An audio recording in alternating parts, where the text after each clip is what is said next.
China doing something. Well, but I also Doing think their that part. it's that we're trying to break away from them too. Breaking away from China by cutting what the main port. Yeah, through China? it would be a war. Not a war. It would be a warning first to give networks a chance to move before they, because that's what they're doing with the technology. They're not just cutting the technology straight off. They're slowly transferring it. Because just cutting it off would cause too much inconvenience. I suppose so. All right, so technically we're live. So the timestamp that we were at was 1 minute and 43 seconds. All right, let's just speed up there. Are we back online? We're As far live. as I know, yeah. Alrighty. What's up, best chat? Hey guys, What's how's it up? going? What's Have you up? have you survived the about Chinese the- attack on the Wookiees? We're in it, boys. Hi, Nova Roman. Good to see you. Just because they take down Discord doesn't mean they can stop us from taking down John McIntosh. He is our enemy intellectually. These are demons. These people are demons. They want to turn the China! freaking frogs gay.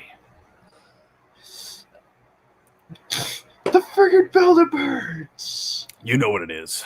It's all a plot to destroy the Jedi. They're trying to turn our boys into femboys. Watch Mr. Obvious's new video.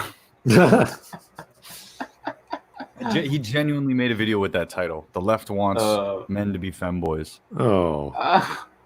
Pretty funny though. I don't think that is totally unfounded. No, I exactly. mean, no, they want them to inject soy into their veins, not necessarily be femboys. Yeah. Yeah, because there was this case in the LA penal system, which this scares the shit out of me, that a 16-year-old juvenile was given estrogen to the point where they had to give them a mastectomy or whatever. And it was supposed to be about behavior. And then before that, the prison had tested their testosterone levels, and some doctor there was trying to make it so that was like, if you lower the testosterone levels, they'll be more docile. It's like, what is it? Clockwork Orange. And wow, holy moly bajoli, free holy. That's It's scary. creepy. That is, yeah.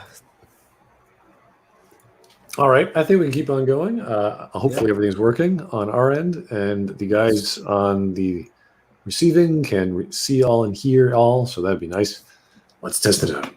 Do you want to go? Do you want to go back a little bit, because I don't know if you guys wanted to say anything in the minute 42 before this, but I did, and Yes. I feel like we okay. missed it. Okay, Yeah. cool. And I think that I don't know what happened on your side, but I was just like, am I talking in a void or what? There were three Yeah. pauses, and I was like, "Hi, does anyone want to say anything?" I was like, "What's going on?"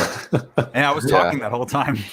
Oh, weird. That is... Yeah, sorry. Yeah, I didn't hear you at all. I just heard Smudge. No, none of us heard you. Yeah, It's All like, right, it just had silence, and I was like, what's happening?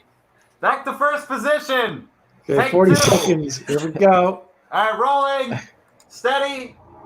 Camera, speed. They appropriate and masterfully remix everything from overarching The specific themes. word of to appropriation specific plot isn't points. like, it's not like the inaccurate term to use, because appropriation suggests a lot, especially in modern climate. It's like there's a difference between like a subtle nod and using similar cinematography and straight up appropriating something. All right. I feel like what I was saying before this was it's actually a good thing. I used to think in sort of my juvenile writing era, like, okay, if I'm copying something and ripping it off, that's terribly wrong. I knew that from the beginning. But the idea that I was going to go out there and make the most original thing ever, that was a completely unique experience that had never happened before or whatever, is complete nonsense. So you have to take from the good things that you like, remember those things, and get rid of the things that you didn't like so you can create what you think is the superior product. That, to me, is the cycle of art improving on itself. So all of the things that they took from the 80s and these great films, aesthetically, for the sake of making a good film, is a good decision. And then on top of that, they're also doing an aesthetic presentation of the 80s as they remember it. So nostalgia and the period go together because it's nostalgic people making content that's taken from that era. So I think they did everything right with season 1 of Stranger Things, except for like what I didn't like the CGI monster a couple times. I thought it was a little melodramatic at times. Maybe it was too close to the original material, but other than that, I think they did a great job making that, and it deserved all the attention it got. And another thing, if you're going to be inspired by something, be inspired by the greats. Be inspired by Terminator. Be inspired by Alien. Be inspired by all these classic films, which will always go down in time as timeless classics. Agreed. From lighting techniques to snippets of dialogue. You won't hurt me. Yeah? Why not? Because you're a policeman. There are rules for policemen. Because you're a policeman. Policemen have rules. Oh, yeah. But there are dangers to leaning too heavily on nostalgia, because media makers can end up reproducing harmful patterns along with their retro aesthetics. Oh, here we But go. why is it harmful? This is a Right. He's going to go into some Yeah. sort of like anti-masculine toxic thing. Oh, for sure. You know? And that's why and these old, he's going to say that the old misogynistic ways that are in the 80s and in the past are replicated in nostalgic elements, and then they become firebrands or like propaganda devices for that era and for misogyny and stuff. It's such a simple line of thinking. Like you know, the idea that you need to throw out morals from the past because back then people thought that boys were boys and girls were girls. Like it's such a asinine conversation. Oh, here's Joe Crazy. Thank you, sir. The worst part about that case is that they didn't inform his parents. LA is truly a cesspool. What are we talking about there? I don't know. Joe, what was that random aside? Did we miss a conversation there, or what's happening? Let me just scroll up. Let me look up. LA. What happened in LA? Oh, maybe it's when we're talking about injecting estrogen. Yes. What are you talking about? When kind of when we were talking about like that prisoner who got the Clockwork prisoner. Orange. Yeah. Sorry, Yeah. I wasn't looking at chat there. The worst part about the case, I they thought it didn't was inform the trials. parents. Yeah, no, that there's so many lawsuits that are going to happen soon. It's going to be a free for all for lawyers with all of the weird stuff that's been happening lately, and then at the same time, it's also very weird because technically we've been in a state of emergency in America. So like if you've seen recently, there are people that are complaining on Twitter and on all these social media about policemen without badges or whatever, or they just say police coming in and collecting people off the streets, like that's supposed to be like a Gestapo thing, and they don't realize that throughout this, all of the inflammation of our culture with the state of emergency and stuff gave special powers to the feds, and then all of everything that's been going on has been a legal case in the action. So when I see stuff like that from LA, that kid and his parents, they're definitely going to win. Like they're going to win a case from that. And then there's also going to be a lot of class action lawsuits that are able to actually hit people in power that that usually have immunity against a singular lawsuit in a civil court. They can't because there'll be class action lawsuits. So stuff like that is criminal, and that'll be charged criminally, and then they'll win in the civil court. But it sucks because that guy can never get his puberty back. So Voice actually wants to join. Okay, yeah. But How do we got to contact him somehow? Does anybody have Hey, him on Voice, anything do you on the have Discord? One sec, Voice. He's got Twitter, right? Yeah, I'll send him a Twitter message. Yeah, everybody should add me on. Oh, I have him on Twitter. Yeah, we can do that. And then also, you guys should add me on Steam. I forget that Twitter is social media because I just use it for shit posting. Do not take me seriously on Twitter, people. I'm trying to make fun of how stupid this news cycle is. Voice, I just sent you a message in Twitter. So apparently it's a Cloudfire outrage. That's weird. That's interesting. Why is Voice asking who uses Steam? Everyone uses Steam. What are you using? Origin? Using what was it the other one? Well, if you want to play Mass Effect 3 for whatever crazy reason, you have to play with an Origin, even though it technically is on Steam. It's just a broken version on Steam. So that's just Mass Effect 3. There's more games than Mass Effect 3. Everyone I know uses Steam because Steam is the objectively superior platform. Actually, my favorite platform is Galaxy from God. That's cool. But you're right, Steam is the one. Anyway, it's good. It's good that you made it. This is the bunker. Bunker. We got to get voice in here, and then we'll be good to go. Well, we can go without him, but The bunker. waiting on him on his Twitter. So I knew this would happen. The globalists taking over the internet. Especially true when it comes to 17.7.6. masculinity and We'll catch romance again. conventions. okay, 17.76. declare our independence on the internet. Oh, that's going to work well. Remember to use your ad blockers. In And popular VPN, entertainment. sponsored by NordVPN. Some of the unintended consequences of uncritical homage come into sharp focus with the character of Jim Hopper Misogyny. I'm ready. I'm waiting for it. Here it comes. in season 3 of Stranger Things. In addition to his new look, inspired by Tom Selleck's Hawaiian shirts from the TV show Magnum P.I., Hopper undergoes a sudden and dramatic personality shift. No. He moves from a deeply flawed but introspective character in the first and Misogyny. second seasons What's going on? to an entitled, aggressive, verbally abusive one for much of the third. No. He's not verbally abusive. He's just doing what a typical dad would do. No, typical dads are toxic masculinity. There we go. Hey! When I say 3 inches, 3! Do you knock? Jeez. Yeah. Come here. That's... Just come here. I need to talk Hopper's to you. Oh, increasingly he raised his belligerent. voice. Oh no. Yeah. He raised his voice. He didn't hit them. He didn't do anything.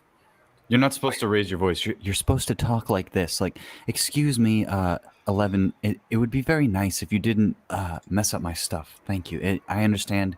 I don't want to be toxic in this, and I'm only trying to raise you up to be the strong, independent woman I know you are. That's what a dad's supposed to be now. Oh, Discord's back up.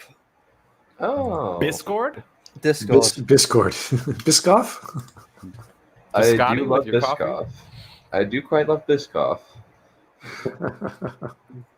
Not everyone knows what Biscoff is. Come on, who doesn't know what a Biscoff is? Biscoff is delicious. Well, you got to actually go to a bakery in the past 5 months. I didn't know that. I didn't know you can get cookie butter Biscoff. That's cool. Oh, God, that sounds weird. I don't know, right? Sounds like Sounds a American. Yeah, America comes up with terrible, terrible cuisine ideas. We take cuisine and we turn it into cooking. You want some cooking? That's good eats, boy. I love that speculoos cookie spread. Tastes like pure sugar and diabetes. CW Trixie, he wants soy boy approved nostalgia. I'm still not up on Discord, and it's because of Cloudflare. I realize now. Yeah. Their DDoS protection is getting taken down, which is amazing. Weird. It's just Yeah, like mine's Mr. still Robot. down too. Mine's Hello. down too. Voice in the watch together now, or Yes, I am. Nice. Lovely to Hello. see you, my dear friend. That took a while. I had to re-download Chrome because You're it kidding. can't Oh use my Chrome anymore. Well, you can use whatever platform you want. Like Okay. it's only Smud that needs Well, Chrome. apparently, Yeah. Internet Explorer would not run it. That's because who the No. fuck uses Internet Explorer? Yeah, who uses IE, man? Come on. That's just... Internet Explorer is terrible. Well, what are you from What the do you- Stone Age? Well, what do you guys use? Chrome. No well, one. Chrome or Firefox, usually. Chrome eats so much into your RAM, it's not even funny. I cannot have Chrome. What did you have? Like 4 gigabytes of RAM? What just happened?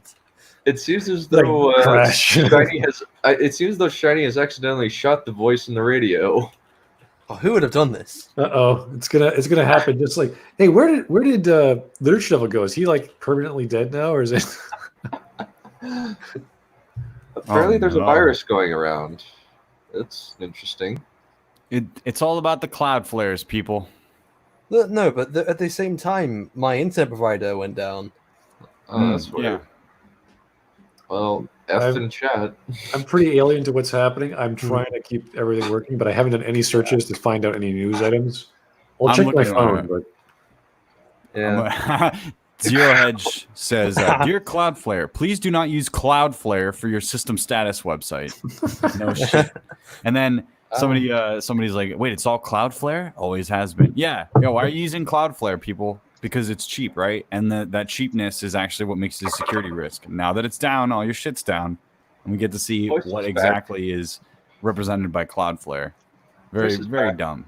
So, Voice, I have a question. One, Yes. how many tabs do you have open? Two, One tab. how much RAM do you have? No idea. A terabyte, I think. Oh, no, I don't wait, know. what? People, Yeah, I don't know. I didn't build this computer. I got tech nerds that I know to build it for me. wait. You're a radio, a youth computer. No. So are I'm you a at the radio computer. using the computer? Yes. Why does a radio need to use a computer? How about go fuck yourself? Let's keep going, shall we?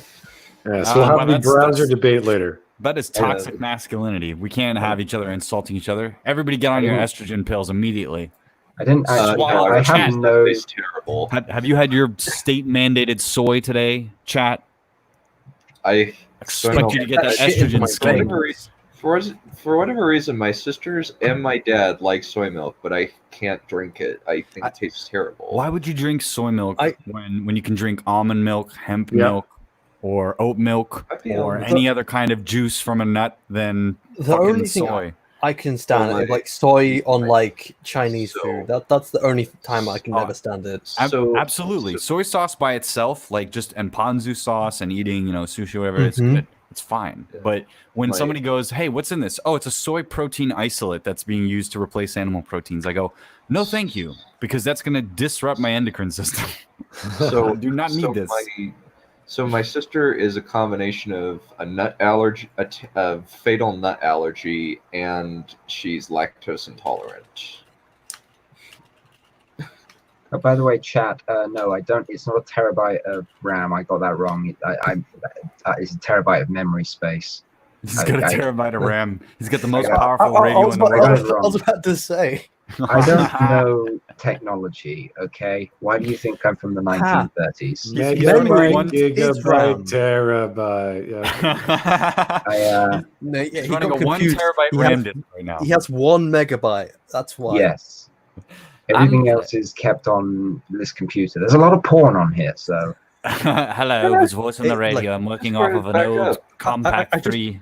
I just imagine like it's all a bunch of pictures of like radios being disassembled, and just remove the case. If you want to know my microphone, it's an old Snowball mic with a wool hat over the top to muffle the sound. And you ask who uses Chrome and who uses Steam. Who the fuck uses a Yeti? It's not even a Yeti. It's a blue Snowball. It's the small round one. Who uses a Snowball? Me, apparently. A snowball is for people that are getting into alright mics. It's a great starter mic, right? That's what you're talking about? Yeah, it's a great starter mic. It's an AC great when 2020 when you're 3 years in as well. Well, the whole thing is that like if you're gonna go up from there, you might as well save up to get a real mic like an AT-AT or the one that everybody should save up for is get an interface and get an SM7 by Shure, and you'll have a pro audio setup basically.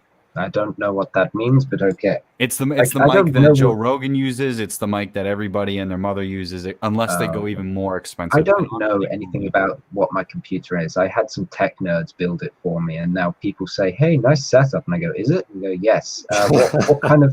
What kind of stuff is on here? What's your graphics card? What's your hardware? I have 1 terabyte of RAM. They asked me like, what kind of. Is it water cooled? How many fans does it have? What's the graphics card on it? And I go, I don't know. And I can flip a switch on the side and go, but look, the lights change from blue to red. My mic didn't even make anymore because it's not. It's that people are like, it's too tinny. So I would not suggest my 15-year-old condenser microphone. Oh, a condenser! Wow. Okay. Well, here's Rem Never, $20. Hey guys, Really love the streams and just wanted to show my support. Keep it up. Thanks so much, sir. Always appreciate the positive comments, despite the what do we call this? The Cloudflare. The droid attack on the Cloudflare. Yeah, that's There you what go. it's called. The cloud flare out or something like The that. flare out, yeah. Flare up. Joe Crazy. Voice only understands vacuum tubes. Well, you know, What does that mean? it's before I the don't know. age of the Avro Arrow, I guess. Do you mean actual vacuum cleaners? What? Vacuum tubes, vacuum cleaners. What's a same vacuum thing. tube? Before the age of circuitry, we used vacuum tubes to store and transmit data. I still don't know what that is. That's Vacuum okay. Don't worry about it. Vacuum tubes are so flimsy and expensive to produce that it's almost to understand how computers came to be where they are now. It's like watching like the Wright brothers go from Kitty Hawk to space in 50 years, which they did. You go from vacuum tubes and physical interactions in a computer, switchboards and actual like human beings having to move around to get computers booted up, to now you have exponentially more power inside your watch. Like, it's amazing to me. And yet, voice in the radio still doesn't know what a megabyte is. No, I'm just kidding. The very first large bite of your sandwich. The very first Yeah, that's mechanical true. calculator used sound as memory. We should probably keep going with the. I have one last question. So, voice. This if is just no so one depressing. if in your mind no one uses Steam anymore, what the hell do you use? A console. Why would you Why would you use a console? Why would you use Steam for video games? I mean, Steam power isn't very strong. Use a computer, stupid. People but exactly, we're talking about vacuum tubes. Why are we talking about Steam? Who uses Steam in their computers? Yeah, what is this, Wild Wild West starring can- Will Smith? This is you real can life both, starring Will or you- Smith. Why would I use a computer to play games? Because PC gaming is obviously much superior to console gaming. Yeah, you can sit and brag about the fact that your £2,000 computer plays better than a £300 to £400 console and somehow feel good about yourself because that's a win. No, because I don't need to. £400. That's an incredibly heavy console, man. I don't know about that. Well, who spends like £2,000 on their computer? I have a fucking fantastic computer that's for my visual effect, and I spent about only £1,000 on it. I never need to upgrade it again. I That will boast explains about why my. it took a day to render that thing for Literature Devil. Well, that's because visual effects that's very intensive stuff, especially depending on render engines. You know, to be fair, Also, playing guys, video I games played and rendering are not nearly the same thing. I Yes. play console for Bloodborne, enough said. That's fair enough. like There is when no you go Bloodborne to on PC. when you go to rendering, did you know to render 1 minute in 14 hours is actually fast for like regular PCs? You know, I actually will boast about my 3950X because it is the best Ryzen processor available out there, and all of you are plebs compared to me because I spent more money. I don't even know bow what down my before me processor in my is. capitalism. I have a fucking 12 core. Bite me. I'm I have still a doing the 16 conversion core. of £2,000 to CAD, so I'm like, that's a lot of money. Okay. Yeah, I know, right? It's ridiculous. I'm just going to be over here stroking my Ryzen 9. I think the conversion is £1 is $1.7. American. Yeah. Yeah, but he's Canadian. Yeah, so it's even I- scarier. Oh, well, I don't know the conversion rate for American then. This is Why why is we need a dollars one world being- government, guys. Why Just so is we can buy why are computer dollars parts. used as the global currency when actually it's more lucrative to use pounds because they have greater value in comparison? Why? Yeah, but what is that based on? The fact that the conversion of £1 British pound to $1 American dollar is 1 to 1.7. Why don't we all just use yen? No, Yeah. fuck that. Why don't we all use gold-backed silver? I think we should Well, actually, no. I think the universal currency is gold. Isn't it? That's obvious. The universal currency is obviously gold. I think we should use the blood of virgins. No, that's Well, that's voice, you'll be the first to go then. Yep. That means that you're worth a lot more than us, voice. Yeah, Exactly. All right, let's get back on track. I think Let's we get back to rambled the enough. real virgin. I've been in Oh, this Dr. fucking- Crow, I've been in this Instead of fucking playing radio those for video 90 games. years. What do you want? that rot your brains. You should try reading a book. I read a book once. Dunn wrote it. Hey, Yeah. Well, then, Dr. Crow, then your brain must be even worse off. You read a Dunn book? Wow. Can't believe you do that. Wow. Who would want to do that? By the way, Dunn's book's available on Amazon. Go check them out right now. He's really funny. Sadly, they're not in the description because I didn't have time to put them in. But Oh no, you're fine. You're fine. Why don't we use Zimbabwe dollar bills? Says Joe Crazy for $2. Well, you know why? Because Zimbabwe's not trustworthy. Okay, let's just be truthful. This is why we need to use solid iron bars. You can't trade unless you hand them over in person, and you have to shake like a man. It's the year 400. Why don't we use Donkey Kong currency? That's obviously the best kind of currency. Bananas. bananas. I think this is the plot of Donkey Kong 64. Someone's hoarding all the money. That's essentially his only freedom to live is bananas. Yes. Neff Champion, I am a shill. Everybody go buy Dunn's book, or I'm gonna come after you, boy. I'm gonna come after you. No, I'm just kidding. Buy Dunn's book. Subscribe to us all. Yeah. It was Kovacs. I have 8 books on Amazon. Look at you, Mr. Fancy Author. You got 8 books and I have 0. You think you're a better writer than me at books, objectively, No. quantitatively? No, I'm just more prolific. Buy me a terabyte hard drive. What, you selling more books and being more successful than me? That makes you better than me at selling. Come on. If you look, here's what I'm saying, chat. Go check out for yourself. Be Malachi Dunn on Amazon.com. Turn it all into an advertisement. This is one giant advertisement for linking to Amazon. Exactly. With no affiliate link. Just go to Amazon, guys. You know what we need an affiliate link that goes to Dunn's books, but you get it through Smud. So that's like Can Dunn sponsor our streams? Like we could just say this stream sponsored by Dunn. I'm gonna do that. I'm gonna do the sponsorship thing and pay my advertisement for Smud, and I'm gonna force Smud to play anti-Canadian propaganda. It's just gonna be images of soldiers taking over maple syrup farms. Why don't we pay Dunn to sponsor this video? I could sponsor it, I guess. My name means very little, but okay. I don't know. We're just having fun with it. I'm just joking around. We can get on with the video. Yeah. Let's get back to we've successfully wasted 27 minutes. Let's get back to male misogyny or whatever he's talking about. Oh, what was he talking about? I can't remember. I feel this. I feel myself becoming more masculinity. feminist. There you go. Moment. Okay. Interactions with Joyce are particularly troubling. He's not eccentric. He's certifiable. Glass houses, Joyce. What? You know, pot calling the kettle. Oh, Excuse me. What? Do me a favor and move your lover's quarrel elsewhere, okay? Oh, No. this not a lover's quarrel, pal. Spare me!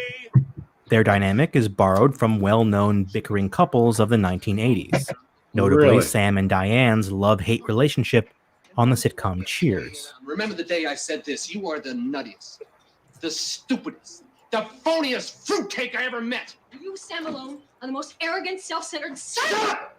Shut your fat mouth. Make you. Wait, God, I'm gonna bounce you off every wall in this office. It's an extremely unhealthy dynamic okay. played off as an That's endearing not form of sexual equivalent attention. at all. Now, I'm not going to be That using is- that term in this. Yeah. That is not equivalent at all. That is a giant reach. They're just having a disagreement over things. Plus, at the end of that scene, they make out. So it's if you remember your Cheers, guys. I don't know how young you are, but okay. What's Cheers? Never mind. It's an old rom-com. In this video, because what is often presented as sexual attention in Hollywood is in reality red flag behavior for an abusive relationship. I always wanted Red flag behavior. Maybe this is my lucky day, huh? You disgust me. I hate you. Are you as turned on as I am? More. More believable than The framing of So they hate each other now. Like what? Come on! It's like, what do you get with your arguments? Like what? So he's saying that things like that encourage bad relationships. I guess And that's so. what he's trying to say. So they're trying to laugh off red flag behavior in relationships. Smart, I just looked up the other video you did before the stream crashed last time, the 10-minute clip of the McIntosh. The thumbnail is just you sat in a chat by yourself. Yeah, pretty much. Yes, great. I should go So delete sad. that. Yeah. This is like, where did everyone go? All around me are familiar faces. Let me go delete that. No, that's wrong. It's all around me aren't familiar faces. No Oh. one faces. Going Shaman King nowhere. XYZ had a very amusing thing to say.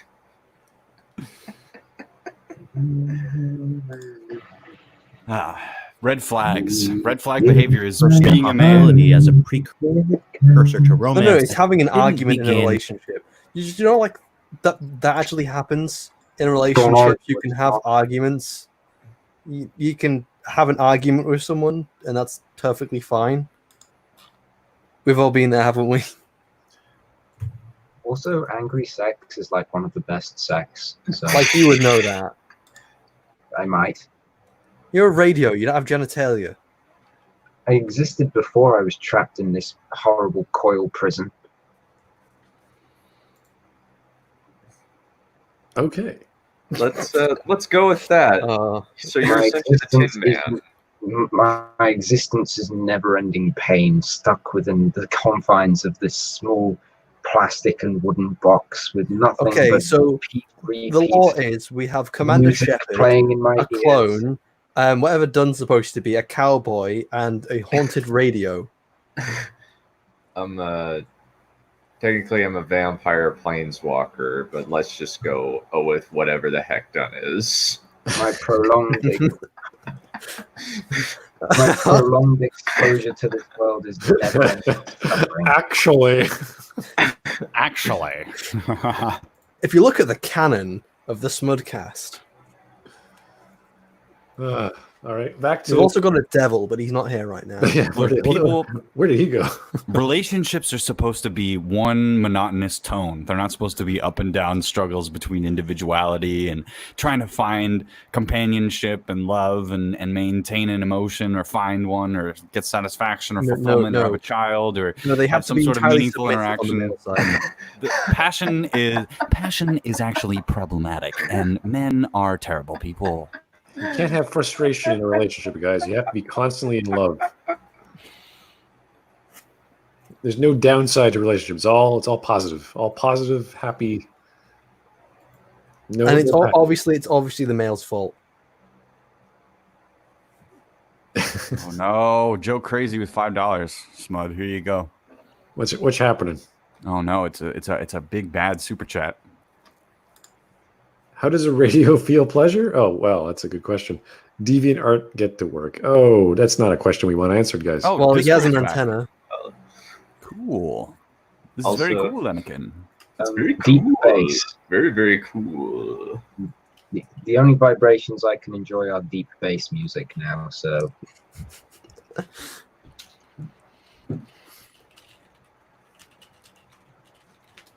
The law keeps getting deeper and deeper. DeviantArt will ban that art. Good, ban DeviantArt. I don't. But please. Get out of here. Is there an alternative deviant art that you could put your art on? That people... ArtStation. ArtStation, yeah. Yeah. Rule 34. Tumblr. No, Patreon. Tumblr, you can't do that anymore. Patreon allows you to put whatever art you want on it. Like, there's so much NSFW art on Patreon. And do you know this from experience? Yes, I do, because I'm sub to Naomi Makes Art, and she occasionally puts out 2D animated NSFW stuff. Semantic Dragon, I actually really do love jazz music and string instruments, so yes. Toasty Danny said it's very simple. You put the cassette in. I don't have a cassette player, I'm afraid. Oh, We're talking 1910 tops. Yeah. Surprised there's electricity back that then. might work. wait, and you're not going to be able to enjoy things anymore because everything's turning digital radio now. Yeah. I tell you what you can do. You can unplug me and plug me back in. Ah. Oh God. That's one way to save energy. Okay. Yeah.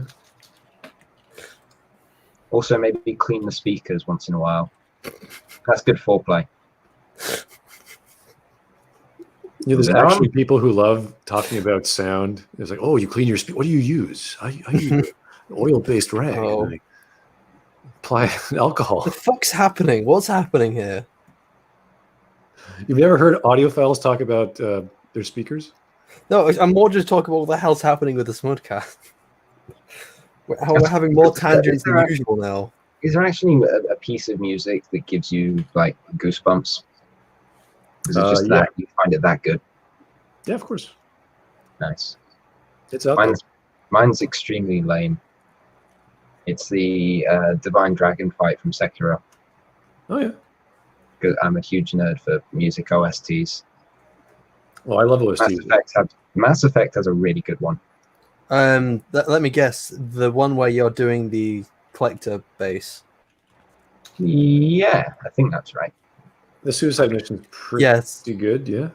Also, the one where the suicide mission and the other one where they're coming out of the relay.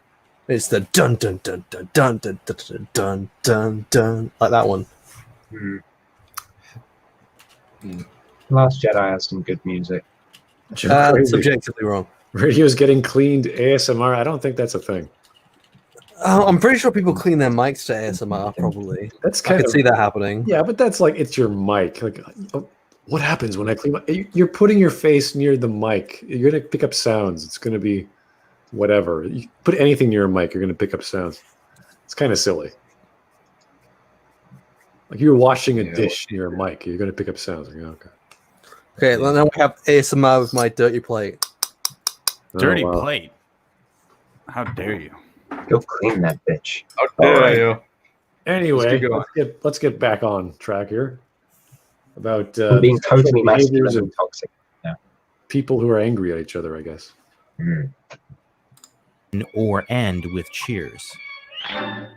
Is that Lauren Bacall? That pernicious pattern is part of a long tradition in media going all the way back to the golden age of cinema.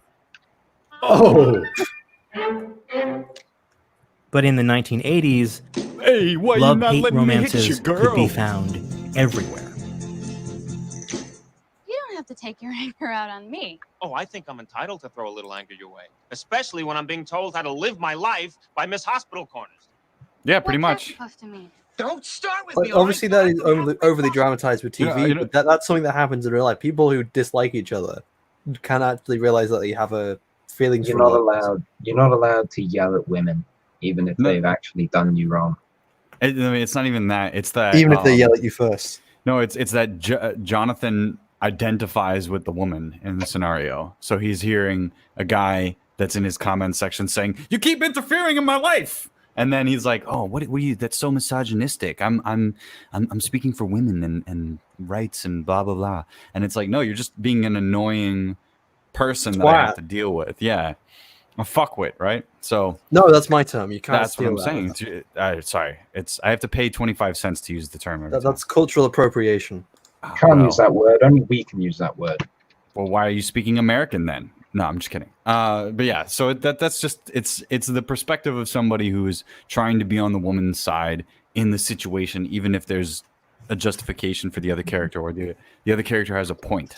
The point is patriarchy because it's coming from a man's mouth. Believe women. Hashtag believe all femnoids. He hasn't mentioned the P word yet, so I'm wondering when he's getting there. Patriarchy. Piss.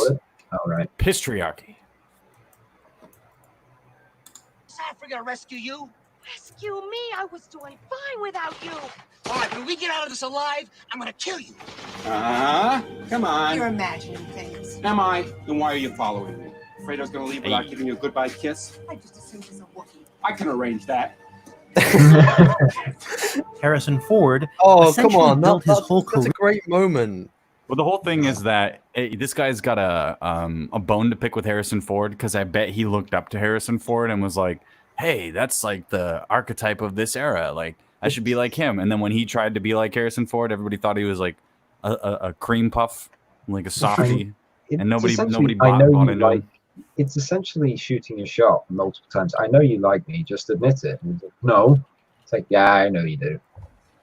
Yeah, she do. No, I'd rather kiss a Wookiee. It's like that could be arranged. I can do that. The difference between the difference between the feminist or whatever modern West kind of thing and then like the Chad Eastern anime thing is that they have a whole setup, like the, what is it, tsundere, isn't that how you pronounce it?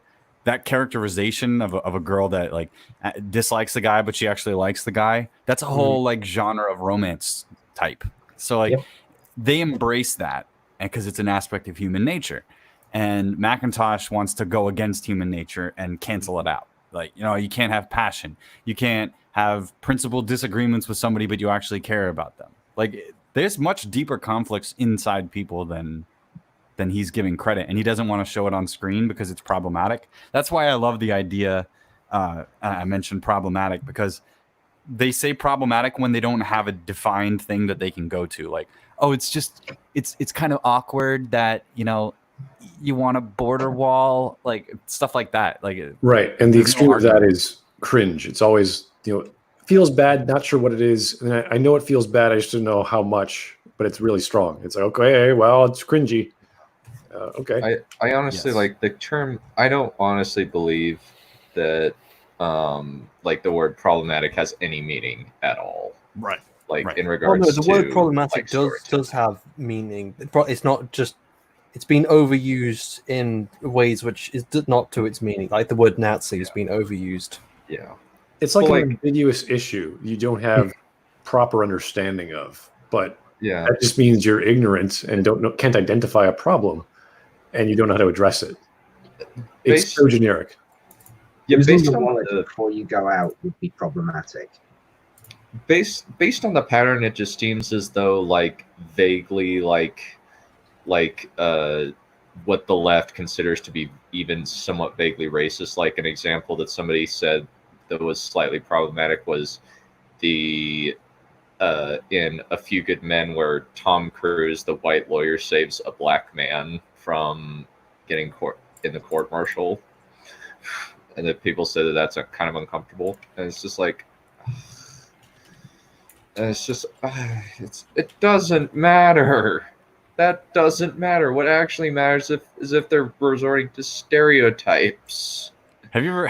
Has anybody here ever, dated a woman and dealt with being different genders or sexes or whatever, and actually trying to, keep an even keel in the alcoholic sense, or have like a good relationship? It's work. It's difficult. It's not going to be just like easy peasy stuff. So the conflict in real life is reflected in stories, and also if characters just like each other and there's no conflict between them, then there's no, what's the story about? It's about two people that just get along.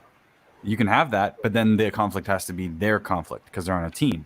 That's basically what him and Short Round have in a way.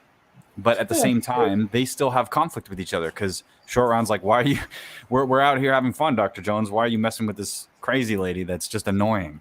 And that's supposed to be the dynamic between all of them. And I get it. It's supposed to be a dysfunctional family metaphor. You know, the only time I'll accept the word problematic is if Morden says it. Who? From Mass Effect. Morden from Mass Effect. Could be like problematic.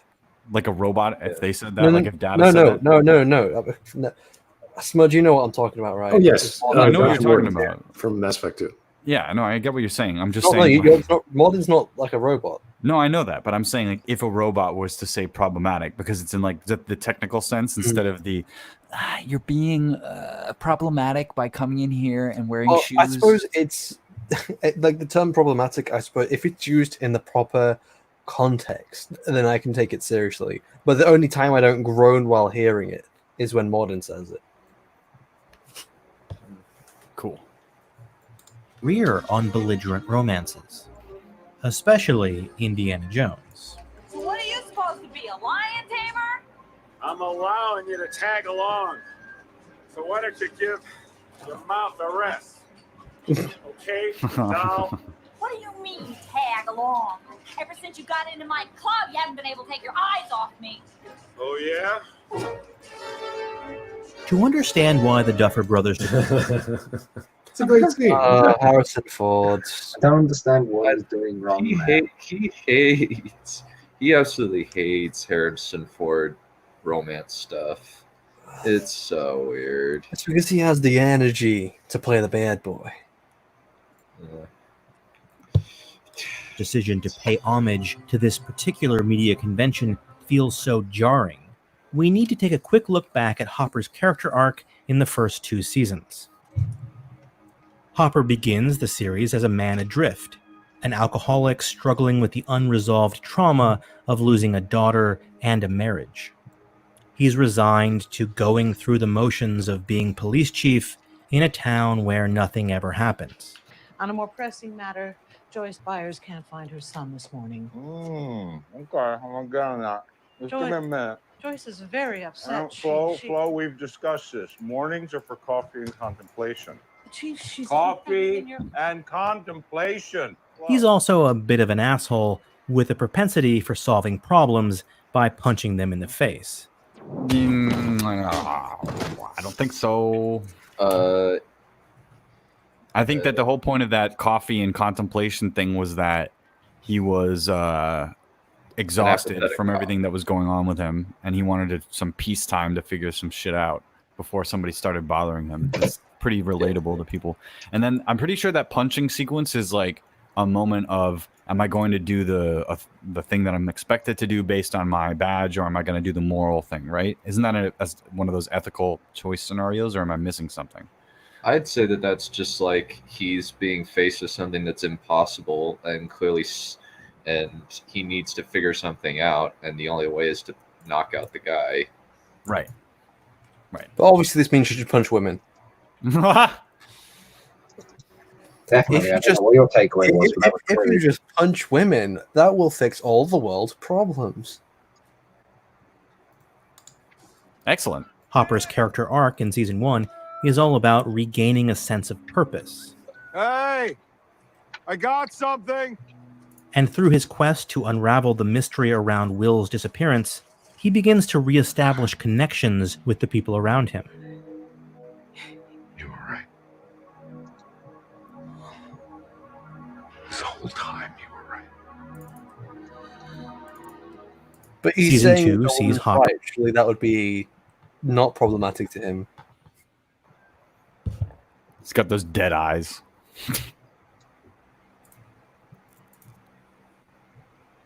We're continuing along that trajectory. He's figuring out how to navigate his own fears while at the same time trying to be a father again. Yeah, which is part of his character. Congratulations. Yay. Excellent. He's a human being. Fantastic. He's a human going through human issues. He's making moral decisions. And self-improvement. Remember arcs, John? It's called arcs. He has character. Get to work. He still loses his temper and fails in balancing work with caregiving. Oh man, really? Just like every parent ever that ever existed, ever? How human? But he has made progress, and remarkably, he manages not to fall back into alcoholism or face punching.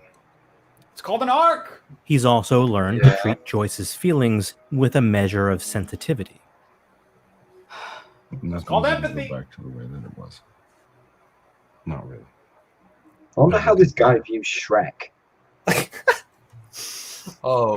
Get Off My Swamp is a xenophobic, nationalistic point of view. Man's a dick, distances himself from everyone. What are you doing in my swamp? Shrek says that he has deep character progression. Shrek says that he has layers, and each layer uncovers another layer of toxic masculinity. Yep. He doesn't want company. He's annoyed by the thought of being a babysitter for a donkey that's trying to win over his friendship that he doesn't want. He thinks people are always going to judge his appearance, judge him solely on his appearance, and that there's nothing more to him. You see, Shrek is actually by manhandling her without her consent. Shrek is actually representative of the toxic gamer incel psychology prevalent in the 2020s. God, could you imagine if he made that video? Because he absolutely could if this is his through line of logic. Yeah, where's the probably he would.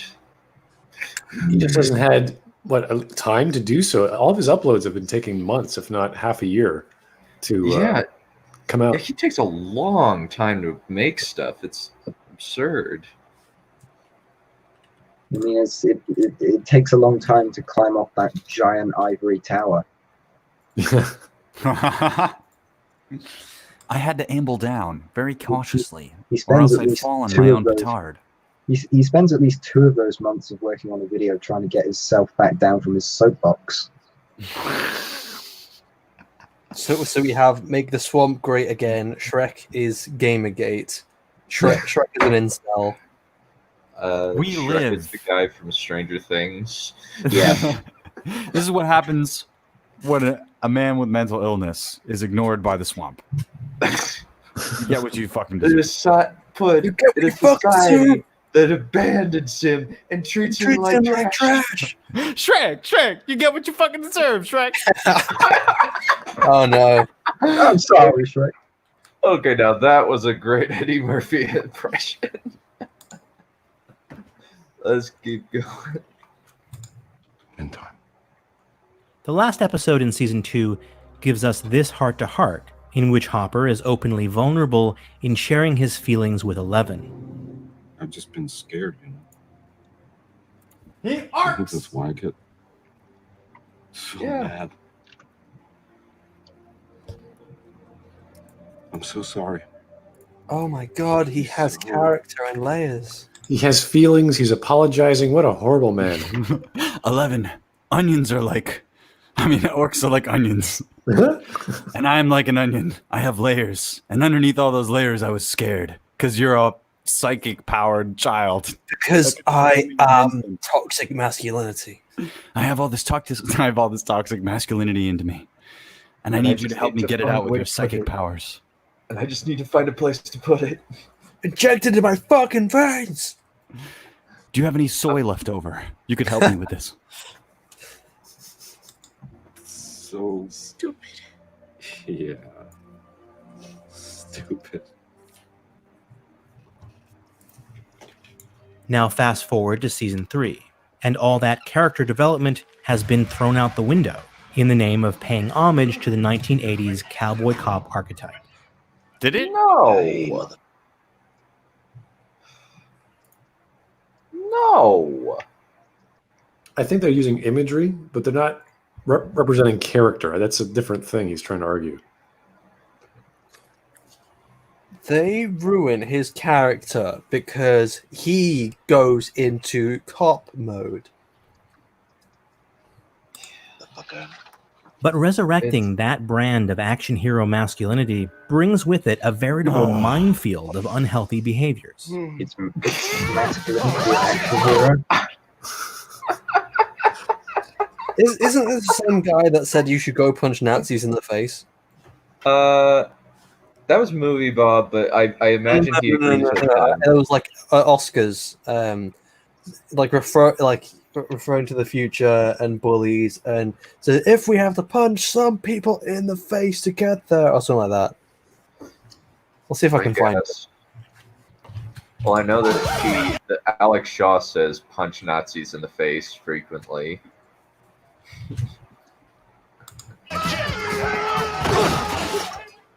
This new Hopper is a domineering He's trying to powder keg. interrogate a dude. He's trying to interrogate a dude. He's not just like abruptly hitting him out of nowhere, you idiot. No. He's not an idiot. He is a liar. Like I fully believe that Jonathan McIntosh is a stone cold liar. Either that or he is the dumbest man on the face of planet Earth. There's a lot of competition for that, but yes. Yeah, movie Bob. Who no longer has Sorry. any patience for the women in his life. He's obsessed with sabotaging Eleven's teenage romance with her new boyfriend, Mike. Maybe because he's an overprotective father figure. It's the classic trope Yes. of no one will ever be good enough for my girl. Sounds like he's a father figure. Wow, what a great Yeah. analogy. It's just It's Yeah, it's the it's just fucking like- meme of this is my first boyfriend, and the dad goes, "Great, I immediately hate him."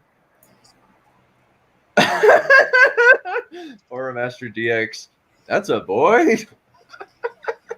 This is a boy. back in the 80s, you know, we used to have this hairstyle called don't do anything with it. Glib, can you do a foghorn leghorn impression?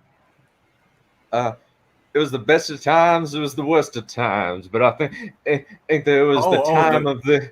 I'm of chicken guy? Yeah. Yeah. I say, there used to be now. There used to be boys looking like boys, see? And they used to eat fried chicken now. Is that kind of voice? Yeah, something like that. I've forgotten it. It's just the bit where it's like, this is a boy. This is a boy. Freaking love it. I've been looking for that clip everywhere. Oh, now, boy. I say, what's the big idea? That's a big idea. Let So me Didn't listen to hit this really me over quick. the head with a rolling pin. Well, obviously, we should keep going well, and punch some people in the face. There she goes. Look at him. This is a boy. It's kind of like that. Anyway. Yeah. Son of a bitch, Mike. He's corrupting her. I'm telling you. And I'm just going to lose it. I mean, I am going to lose it, Joyce. Just take it down, Hopper. I need for them to break up. That is not your decision. Joyce, for her part, implores Hopper to calm down and talk it out. I think you should talk to them. No, because talking doesn't work. Not yelling, not ordering. Talk to them. You know, like a heart to heart. He's not experienced at this. He's not experienced at this. He lost his. He hasn't had the chance. He's kind of abruptly thrust into a teenage girl and her boyfriend situation. Don't ever say you've been abruptly thrust into a teenage girl. No. That's not going to go over well with the authorities. Okay, he has been abruptly thrust into the position of being a dad to a teenage girl. Okay. Maybe don't use the word thrust. I wouldn't use the word thrust in position that close to teenage girl. Tossed into. Okay. Tossed into a situation where he has to be the He dad. finds himself in a situation. Yeah. Oh my gosh, Tyler Preston, please, you can't be serious. Lava Chan has a video saying how overprotective dads are part of toxic masculinity. Protecting your children is toxic masculinity, people. You can't make this shit up. How do we characterize Lava Chan? He's kind of on the scale of the bread tuber, but I don't know in which direction. Like, is he just like he's on the bread crazy, scale, like everyone's insane sort of way, and I'm part of that group? Or, hey, you know what? I like that group, but I'm not really with them. I'm sort of like outside it. I'm sort of looking in. I'm kind of curious what side of the fence he's on. It's always hard to gauge Lava Chan. He seems to be all over the place. A video, it's like an hour-long video. Like, his videos are really big, so I don't know if they're even worth considering. Yeah, he's a bit of a strange one. We covered him a few years ago with Literature Devil. I was like, okay, this guy is really out to lunch, but he just kept going. I'm like, oh, I can't stomach this guy anymore. Yeah, it's like it's so weird, like how he like utterly just misconstrues the point of it's just he hasn't really like he lost his daughter, his 2-year-old daughter a while. I think that she was 2. She was really young. She wasn't like dating age. I know that much. And now he's being forced to kind of just deal with this situation. And he's not emotionally equipped to handle something like this. And he's reacting like a cop would. Makes perfect sense to me. It just seems as though Jonathan McIntosh's weird, biased, anti-military, anti-government, anti-alpha male personality is just making him weird about this whole thing. To heart? What is that? And we see her doing a lot of emotional labor for him in an effort to help facilitate a healthy heart-to-heart about boundaries. No looking. You know this. Come on. She's talking to him. Listen, you don't know what it's like being an actual father. No, but Yeah. the effort the woman has to go through to talk to the male character in the story is immense. Okay. Mm-hmm. Sure. What's the problem? So we can build an environment where we all feel comfortable. It's all for naught, though, because this version of Hopper has forgotten how to express his feelings. Share our feelings. To sharing our feelings. This isn't going to work. It's not going to work. It's not going to work. Yes, it will. He suddenly can't even fathom the idea of openly communicating with his adopted daughter, even though we just saw him doing exactly that at the end of the previous season. On a different subject. On a completely different subject. Kind of helps to have context when you're talking about expressing feelings. Okay, so here's she ran away. He was scared because she felt like he was being a little bit too controlling in regards of he wanted to keep her safe from being snapped up by the bad guys, even if the bad guys' management had changed. And she wanted to leave, so she did, and he came back and he was scared for her. And now he is faced with a new situation where she's dating a guy and he doesn't want to lose his connection to her. Also, this is a thing just in life where, you know, parents are very protective of their children, especially if something happens. So yeah. After I don't know how my person is going to get, but my ex-girlfriend lost her mother, and then after that, her father was extremely protective. So that's just something which happens in life, especially after these events. These events don't need to happen, but they do. They don't need to happen, but this is just a natural reaction. It's like, so natural, it's become a trope. Like that world famous quote. Kid, I got a 22 and a shovel. I doubt anybody would miss you.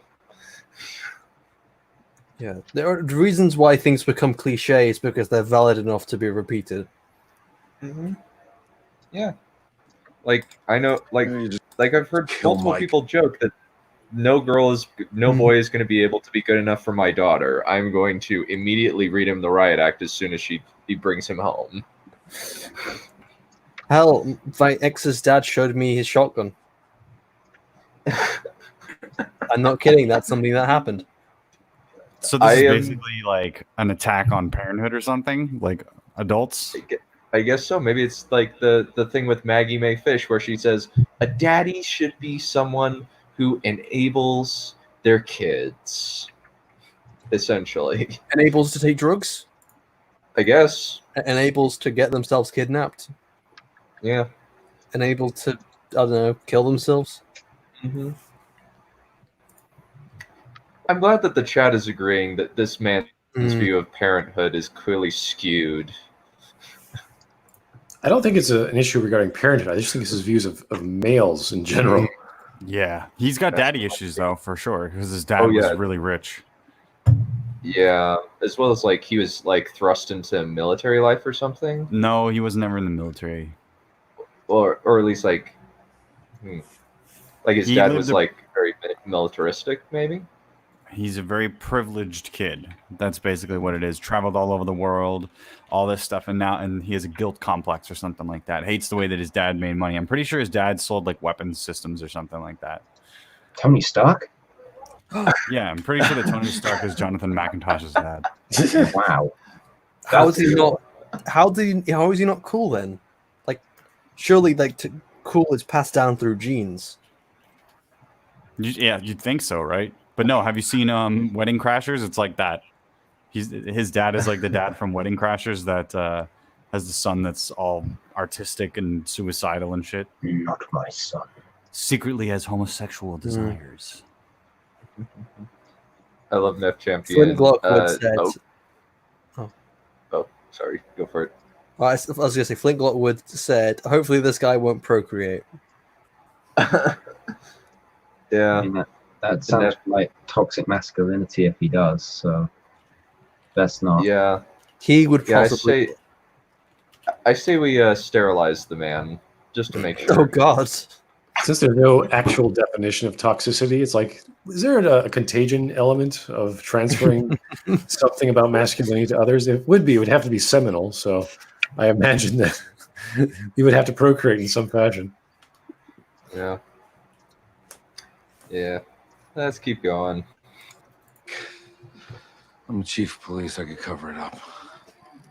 The old overprotective dad trope is played for laughs, but Yes. it's all about patriarchal control. There we go. Patriarchal control. The patriarchy is coming to control the children from kissing. The fathers are keeping us from being adults. We will be in charge, us women. Yes, it is being over-controlling. That's not patriarchy. That's just a parent being over-controlling. It happens. A mom could do the same thing. In fact, there are multiple moms in fiction that do this. I guess he's never met like one of those domineering women, or like women who are very conservative, or used to be nuns, or grew up on a convent, or any other kind of strong woman. I guess she's never met one of these people before. Back to the Future. In Back to the Future, initially the mother is like, "Oh, you don't go chasing after boys," and all that kind of stuff, and like very controlling of her kids. So to the point where Marty says, "Yo, I think she was born a nun." I don't know about you, but Mr. McIntosh, who stays at his dad's San Juan Island place and has terrible internet because it's an island, on his multi-million-dollar property, sure has a lot of skeletons to hide. So yeah, we went through 10 minutes before he got to the P word. So yeah, Congratulations, McIntosh. What'd you say? Is that a new record for McIntosh? Geez, I'm proud of him. I don't I'm very watch proud. enough to know that, but I'd be surprised. Yeah, I don't think he brings up patriarchy in his sexual assault on men by women and sexual assault by men on men. I think. Maybe I haven't I watched that a while back. That sounds implausible. A patriarchy for men assaulting men. That's very fascinating. Wow, yeah. I don't think it's in there. I don't. At least I remember.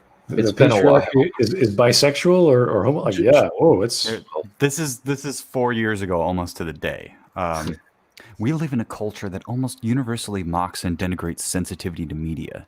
Desensitization can quickly turn into hostility. That's a tweet from him. That's so stupid. FYI, if your reply to me includes a variation of "Don't be so sensitive," stop and reconsider your value system. Sensitivity isn't negative. No, but it does make you a little bitch, boy.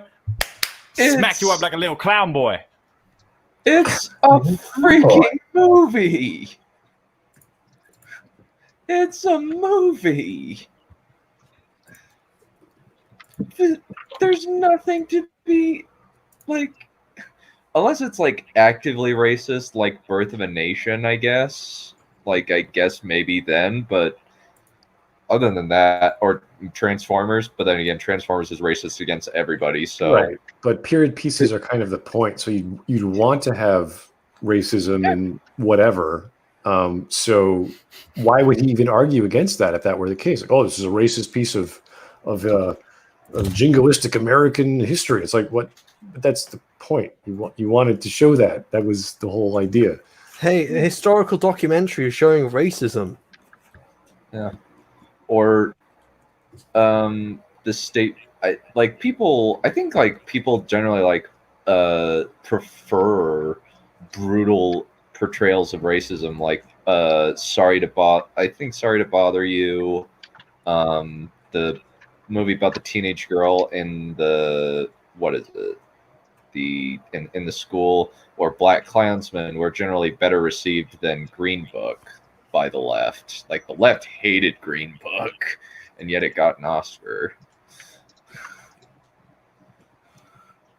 It's just Minimum It's rooted in the idea that young women can't be trusted to make their own decisions, and therefore need older men to step in It's and not protect just them. girls. It's in fiction, it is girls as mostly.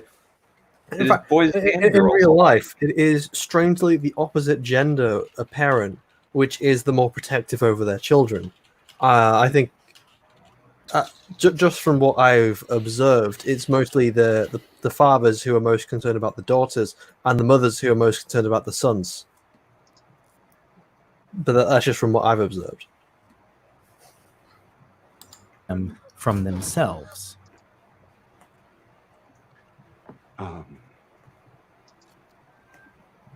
Having devolved into someone who is unable to express himself, except through anger and rage, Hopper relies on intimidation to scare Mike into staying away from Eleven. You're crazy. Crazy. You want to see real crazy? This is just one of many instances where he relies on violence, or the threat thereof, to resolve conflicts.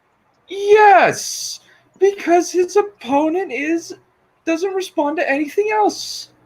He's a police officer dealing with bad peoples. It's got to go a bit further than that, right? It can't just be he's allowed to do this stuff because he's a police officer, right? I'm sure there's elements of anger. I'm sure there's emotions involved, but we have to know the context of this scene in order to understand it properly. You just see a guy punching someone and knock him down. It's like, well, what happened there? Why did this occur? So just in chat, one very good point is that teenagers at that age, they're not at the right age to make decisions for themselves. And yes, well, is maybe stopping them from kissing or seeing a boy is a bit extreme. But still, in general, teenagers shouldn't be able to make big decisions because they're not old enough to make big decisions. Mm-hmm. Yeah. Are you insane? I don't know. Let's find out.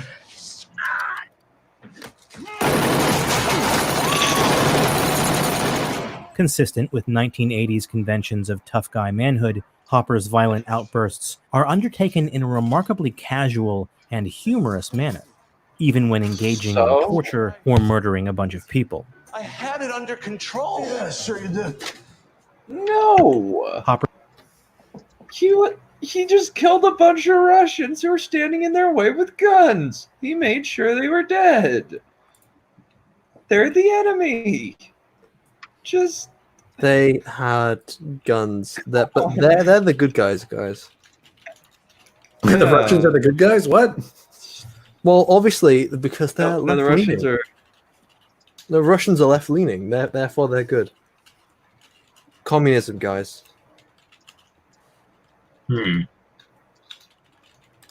Hopper's aforementioned dysfunctional relationship with Joyce is another example of his dramatic regression. You want to have dinner tonight? I have plans. Okay, sure. Even after Joyce says she's not interested, Hopper tries to trick her into a date by pretending it isn't one. I'll tell you everything over dinner. I was thinking, Enzo's tonight, 7 o'clock. Hey, he tries to get a date. Oh, woe is me. That's really obvious. She can tell that it's at least somewhat a date. Come on. It's not a trick. That's not a trick. That's bloody obvious. That's just coming up with justification. Come on, McIntosh. I think we can all see what he's trying to do in this scene. Yeah. But, oh, woe is me. He tries to get a date. Oh, what a terrible person. What terrible patriarchal...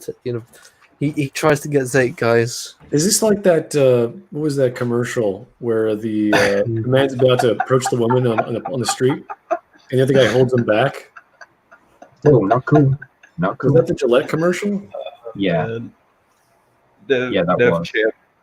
Nev Champion, I don't think there are enough words to make clear how much I hate this video. Don't worry. You're not alone. Bert, Burf said, I hate this so much. I'd like to make one thing crystal clear. This is not a date. Wait, a date? You never said anything about a date. I know. I didn't say anything about a date. I just wanted to clear it up in case there was any confusion on your part. So boring. Great. It's just Holy two friends shit. getting together for a nice dinner. What a fucking loser. Look at Like, this these two patriarchal awkward- piece of shit. These two awkward people who are broken people that are trying to find love with each other in older age after they've suffered so much and have bonded over this common experience. Yeah, that's just patriarchy, oppression, misogyny. Like, John, get your nose out of other people's relationships. It's freaking weird. What are you, the commissar of love and romance? Like you're just over here talking to a girl. It's like, hey, maybe we could talk about. Yeah, maybe we could talk about this subject more, like over dinner. Maybe tomorrow if you're free. And then he just kind of leans over like your shoulder and he's like, "Excuse me." It's like, wait, what the fuck? Are you You're on really about? gonna take a girl out on a date? You know, dating is like systematic patriarchy, masculine, toxic. Ba ba ba ba ba ba ba. Like, he apparently loves Newt Scamander and says, now this is an element of excellent masculinity. Look, It's like, I love homosexuality. That's true masculinity. I'm Jonathan McIntosh. I thought he was Anita Sarkeesian's occasional ride back in the day, and then she threw him to the curb. I can't not confirm or deny their romantic investment. I can't imagine romance between any of those people. And if I did, it would be the perfect time for somebody to step in and say, "Excuse me, I am the commissar, and this is just illegal." He was probably the scriptwriter. That's the best we can guess. Yeah. He probably wrote all her scripts. She probably made all the money. Yeah. When she then doesn't show up for their not date, he becomes angry and resentful. Yeah, because he's disappointed. Oh, look who it is. When someone stands someone up, we do. that's a rightful reason to be upset. If you get stood up on a date. Well, again, maybe he's overreacting and maybe it's dramatized for TV, but it's a rightful reaction. If someone says, "Hey, I'll be there," and then they stand you up and you're just waiting for them. Like hell, even outside of relationships, between other men, your friend says, "Hey, do you want to hang out this day?" And you say, "Oh, sure," and then you go there and you're waiting, and they don't even show up. So yeah, you have a rightful reason to be pissed off with that person. It's not a gendered thing. That's if a woman did that, I doubt if a woman got stood up by a man and she got frustrated, I doubt that Jonathan McIntosh would have the self-awareness to say toxic femininity. No, it'd be toxic masculinity because the guy decided that there was something more important to do than pay attention to the woman. I got all my pickup lines from Bending Rodriguez. Hey, baby, want to kill all humans? Right, my shiny metal ass. I still need to watch Futurama. I've only seen bits and memes. Like, shut up and take my money. If you've seen the memes, Wow, I can't believe- if you've seen the memes, you've basically seen Futurama, all the good bits of Futurama. I can't believe you've never seen Futurama. The first 2 seasons are incredible. Absolutely classic, like Simpsons humor style, set to the future. We should go watch together that. There's also like the Simpsons humor, very poignant in places as well. Yeah, I'm a robot who can't feel feelings, and sometimes that makes me sad. Great. Yeah. Shut up, baby. I know it. Cliff gets all the girls and boys confirmed. Confirmed, Zofrats. I'm just selfish. I want all the holes. Yeah. Yeah, I just haven't had access to Futurama growing up. I didn't have cable at all. The best I had was YouTube and DVD. All right, then. We'll watch I my haven't goals. stood up like that since Alice Gilbert in the 9th grade. What are you doing? Recall that over the prior 2 seasons, Just watch. he learned to respect Joyce's intuition because her ideas about the Upside Down have always turned out to be correct. Again, he didn't know But anything. this new Hopper, clearly. It'd be like saying I had a mutual respect for someone, and then, you know, the next thing I know, they've gone and shot a dog. I'm not going to have mutual respect for that person anymore. Your opinions on people can change based on what that person does. It's crazy. Well, if they shot a dog in self-defense, they'll be fine. No, I mean, like, go out, just purposely kick it off the face or something. And you ask them why, and say it's fun pastime. It's like, wow. Trust takes trust and friendship, stuff like that, takes forever to build, but it can be broken in an instant. Dr. Crowe's steak, definitely steak, and put some Cavender's or perfect pinch seasoning on it. It makes it taste really good. Maybe even put some bacon grease in the pan to give it some extra flavor. Steak because pasta is more starchy with all its wheat, so you'll have a better time with just steak and rice or something. So frats. Oh my gosh. Petition to rename the Shiny and Glib show to Glib and his bitches. What? When did this happen? Just now, apparently. Make it so. Welcome to the Glib and his bitches show, starring Shiny FX, who is not a bitch. He is a strong, independent man who don't need no other I'm a man. strong, independent clone. I don't need no republic. Who gets Welcome to the Smud and Steak show, starring good cuisine and good taste. Yeah, I actually did get some steak today, so yeah. It gets all the good tail. That's what I should put like in my channel about like part, or just in, like a subtitle. It's like strong, independent clone. Strong. Yeah, sure. That's just cis backwards. I see what this is. We should keep going. We should keep going. We should keep going. Donna's like, let's go. Go, just go.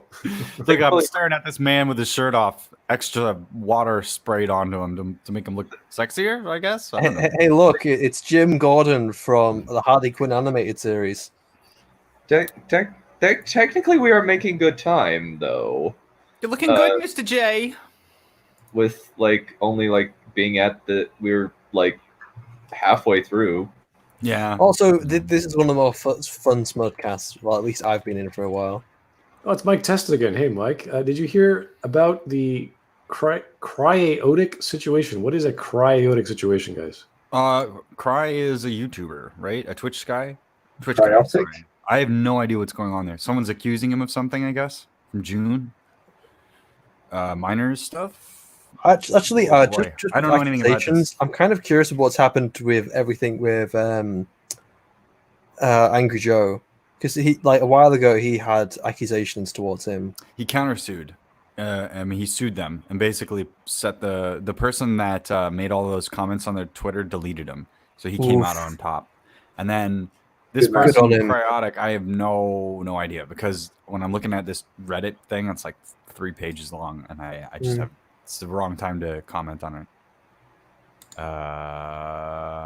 Figure out what this is all about later. But, it's the same thing you see over and over again. You see people that are, popular or famous on the internet. There's a bunch of receipts that go with that. And people talking to each other in DMs and being like, hey, you're so cute. Oh, my God. Oh, blah, blah, blah. And then there's a bunch of smoke about that. Eventually you start to get numb from it, because it's like the same story. Whether or not it's true, it's the same story over and over again. Cry admit to cheat and go with his girl and with minors. Okay, well, that sounds like a court case. There you go. Yeah, these are stories I'm not too interested in. There's all kinds of drama on YouTube. Haven't heard a thing. Yeah. Well, also has nothing to do with us. So. And I don't. Nothing to do with us. He's got 2.6 million followers on YouTube, so I get how it's like a big thing. But I'm not one of those people that slides into DMs. I don't use the internet to date people. So, woo, winning 100%. Let's keep going.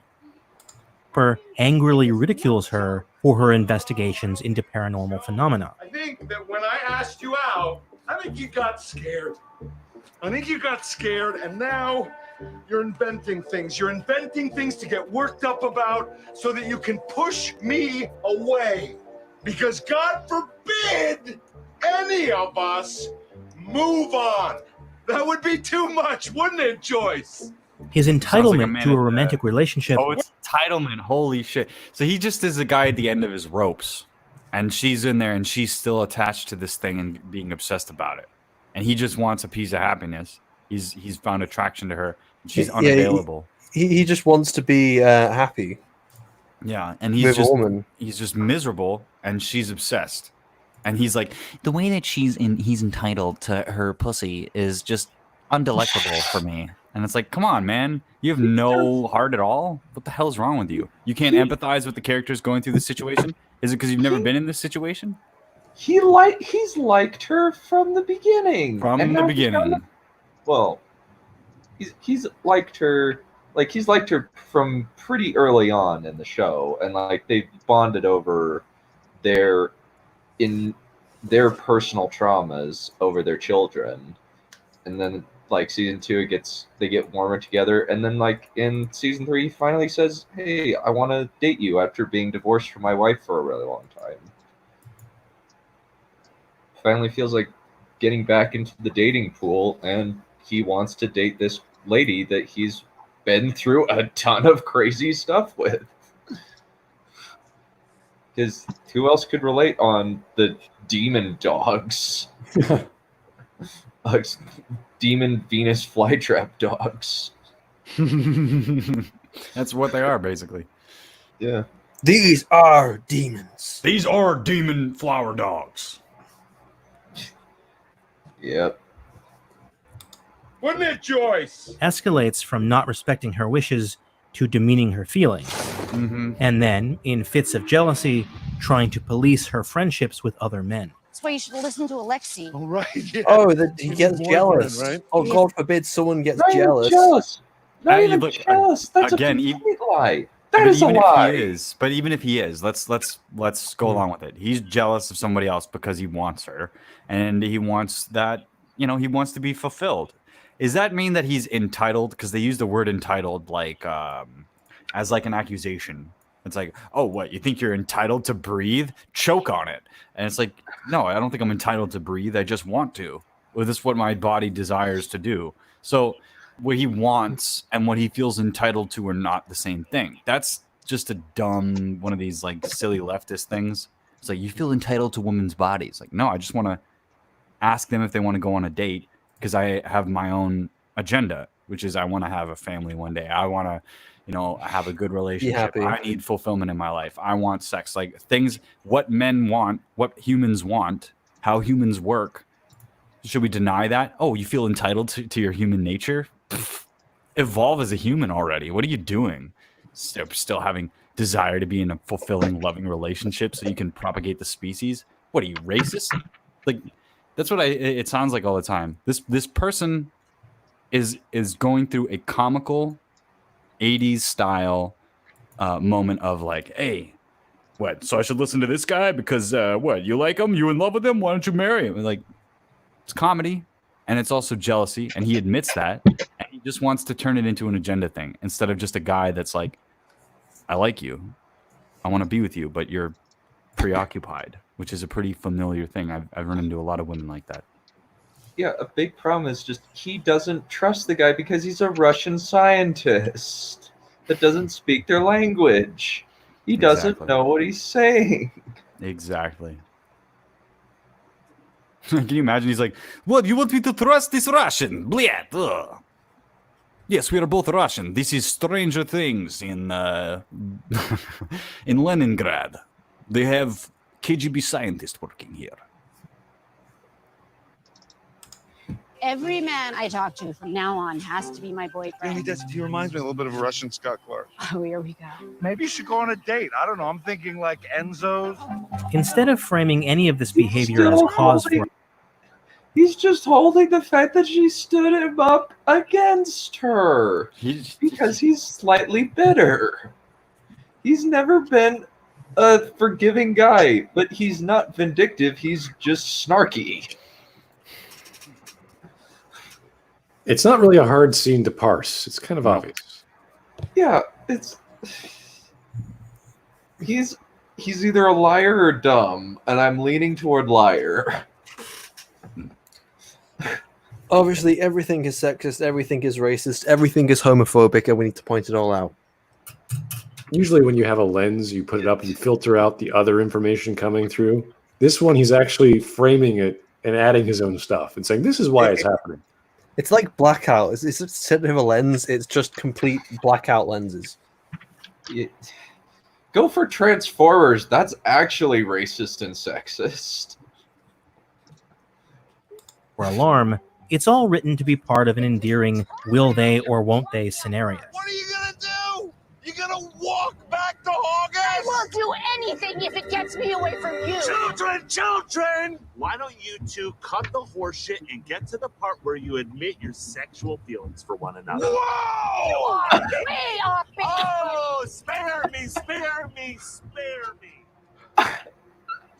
When actress Evan Rachel Wood, among others, pointed out the toxicity of Hopper's behavior on Twitter, she received an avalanche of defensiveness from fans who simply couldn't see. Pause it real quick. Okay, so let's read this really quick. You should never date a guy like the cop from Stranger Things. Extreme jealousy and violent ranges are not flattering or sexy like TV would have you believe.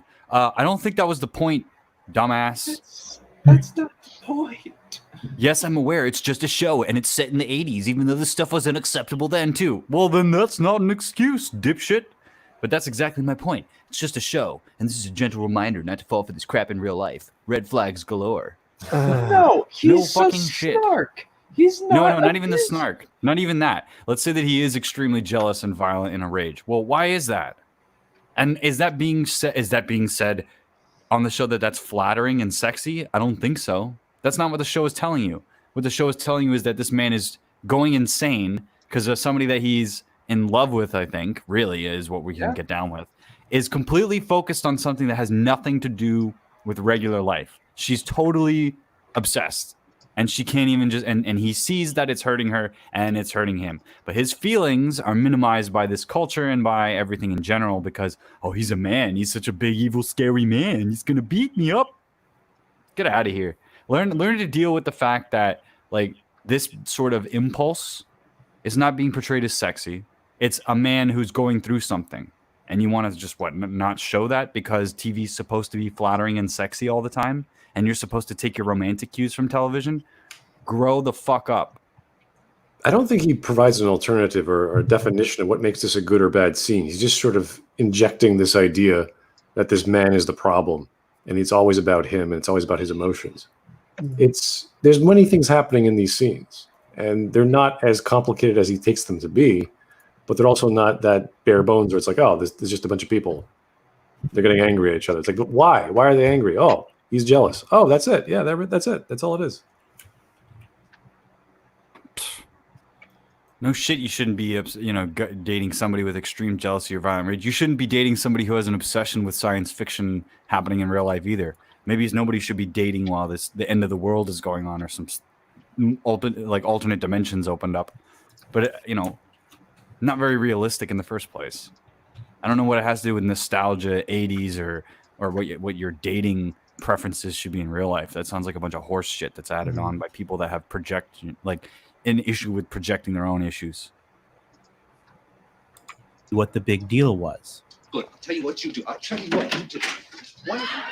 While it might be entertaining to watch fictional characters verbally sparring with each other, when media frames disrespect and ridicule as evidence of romantic interest, it can reinforce the idea that have you ever heard the term arguing like an old married couple?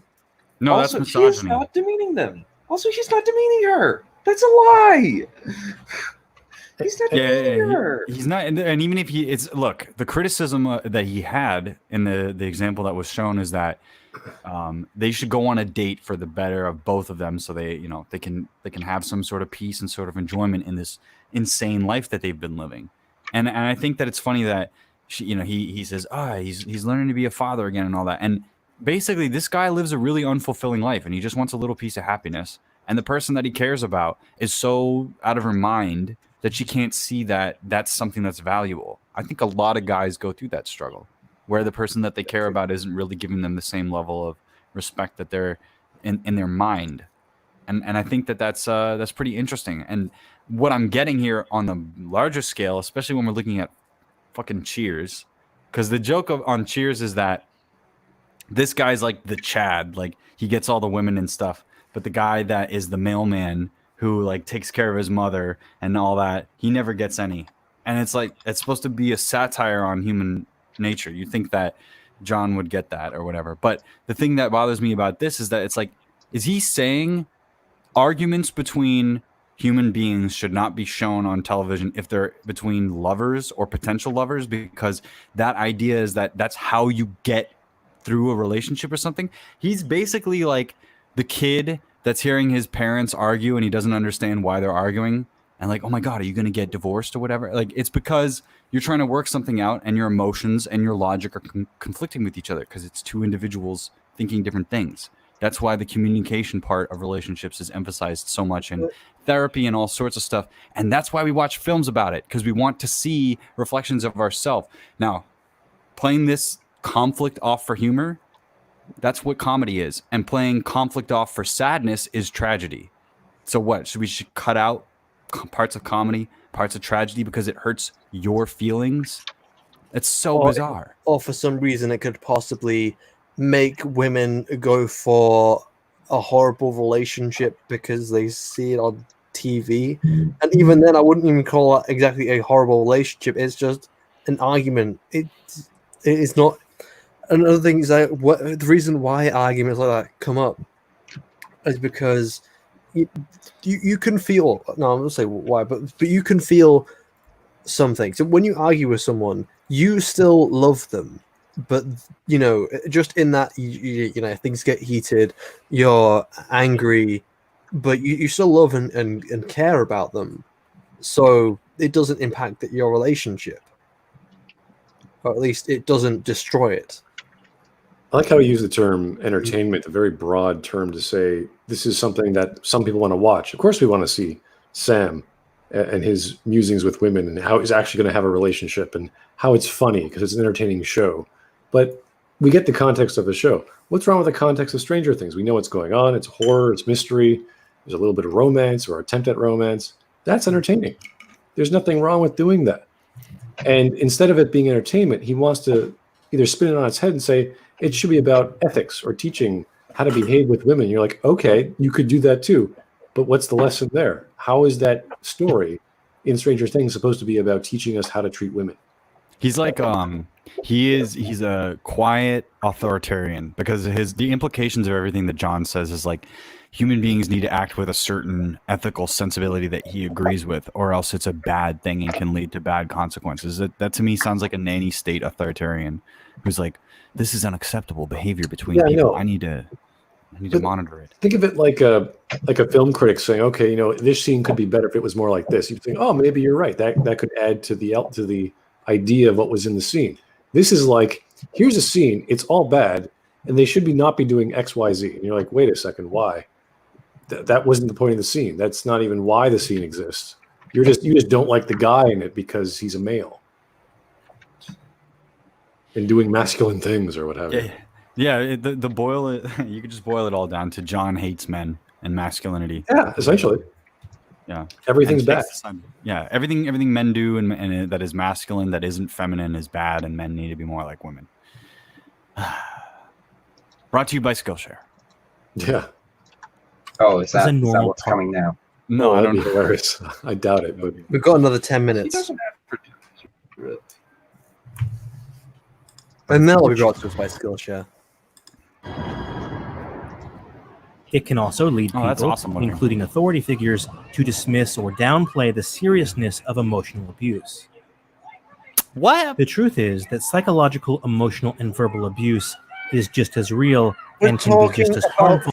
Fictional characters. No, I don't even take that as an excuse, though. I know let's take it. We all know it's fiction, but this character he's talking about is the person that's trying to take care of the psychologically damaged person and give them a real normative experience. So it's like totally the wrong person. This is the person that decided to take care of 11, to be a surrogate father when it meant nothing to him except for what he stood for, what he felt was the right thing to do. And now he's having trouble with it because she's had a bad past. She has bad family. She has internal issues. He's not diminishing those. He just also has issues. Everybody is imperfect. And that's what makes films and conflict in them interesting. Because it's imperfect beings learning from each other. And we, the audience, are also imperfect. And if we want lessons, then they can be contained. And if we don't need them, they don't have to be. You can enjoy it for just people interacting with each other if you want to. But I guess it has to be some sort of moral thing, and films have to be propaganda for the perfect society.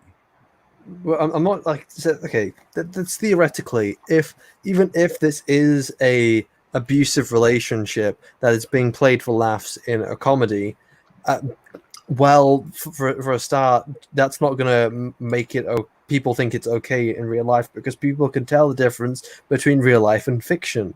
It's like, a sexual character in a video game makes it so people have unrealistic expectations of women. It's like, no, it doesn't, because people can tell the difference. You can tell the difference between a fictional woman and a real woman very easily. It's so bizarre that these people have such a low view of humanity that they think that human beings will actually go, oh yeah, that's real, that's how a world should be because of fiction. Oh, I'm going to form my entire world around fiction, and I'm going to believe everything fiction tells me to believe. That's the other problem with the argument is media does not cause you to be violent, misogynistic, racist, whatever. So, which is why we need more of that stuff in media. So we can see it and judge it. So if his statements are true, then that's good. It's like, good. We want more of this stuff. We want to see why it's bad. But, wars in media create real wars, guys. Yeah. Unfortunately, it's not actually in the story. He's just making stuff up.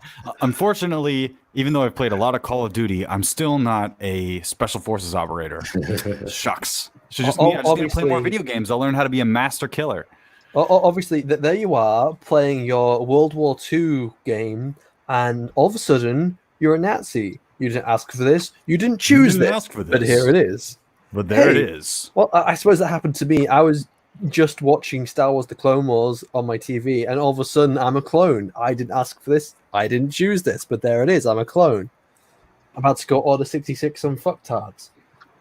About to do the clone bone. As physical violence. Media stories frequently advance the dangerous myth that volatile or domineering men just need a special woman to soften their rough edges and temper their aggression. It's true though. It's so true.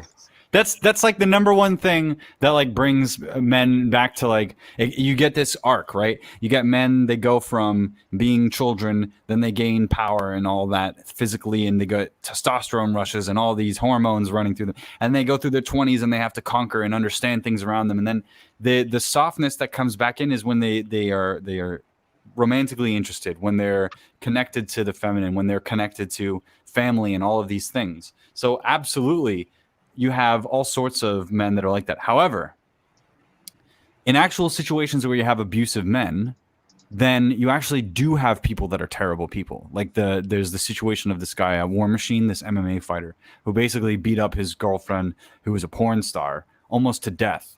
And that is a situation where, a man can't be calmed down by the woman or whatever because he has CTE or because he's abusing steroids or whatever, or he's imbalanced. Let's not equate men that beat women half to death to men that have emotional issues because they're using masculinity as a defense for their internal sensitivities that have been walked all over. Because it's usually a defense mechanism. So, like, especially in the Breakfast Club, like, is this guy a piece of shit? No, is he? What am I missing here? That what women like want as well. Women have these fantasies about these bad boys, and they're gonna smooth these edges of the bad boy. Yeah, that's not really a male thing, but absolutely a bad, like what is it? badass warrior guy needs a queen, right? That's the whole thing about 300. That's the stereotype. That's the masculine ideal, is to have a woman that is, right there with you, beautiful, powerful, but also like feminine and all that stuff. Opposites. Yeah, but at and the this same is time, compliments. This is basically a young adult story. So it's about young adults becoming adults, and there's nothing wrong with showing that with a relationship between two people. Kind of good, kind of a healthy way of depicting it, despite the delinquency of the Breakfast Club and all the people and characters in it. So nothing wrong with that. It's a good story. It's told rather well.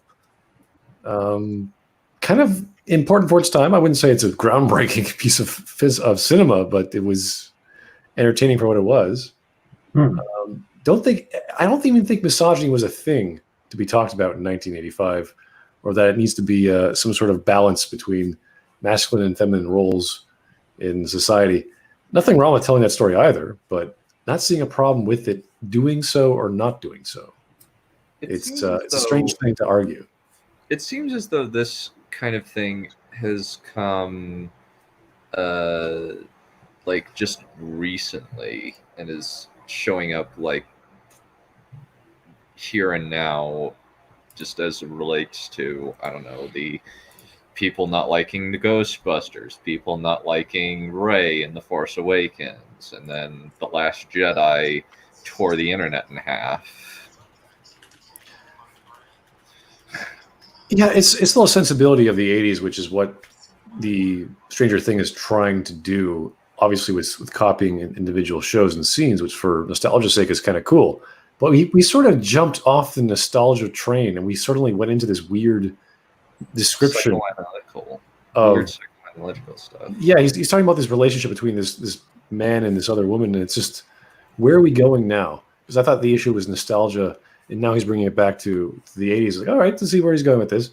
So I'm glad he's back on track, but he just sort of meandered. You're like, dude, what are you talking about? Yeah, he's a man. He's trying to get his life back on track. What's the problem here? He's barely becoming a man too. That's the other thing, is that he's going through. He hates his father. He's got all these issues. He wants to say screw the world, F society, that kind of stuff. But actually, in all the scenes where they're together, Allison is the one that's challenging him, and so it's really interesting because it's like you have a guy that I see the same relationship in what's it called? With Alan Ladd, this noir. Where the main character is like, it's This Gun for Hire.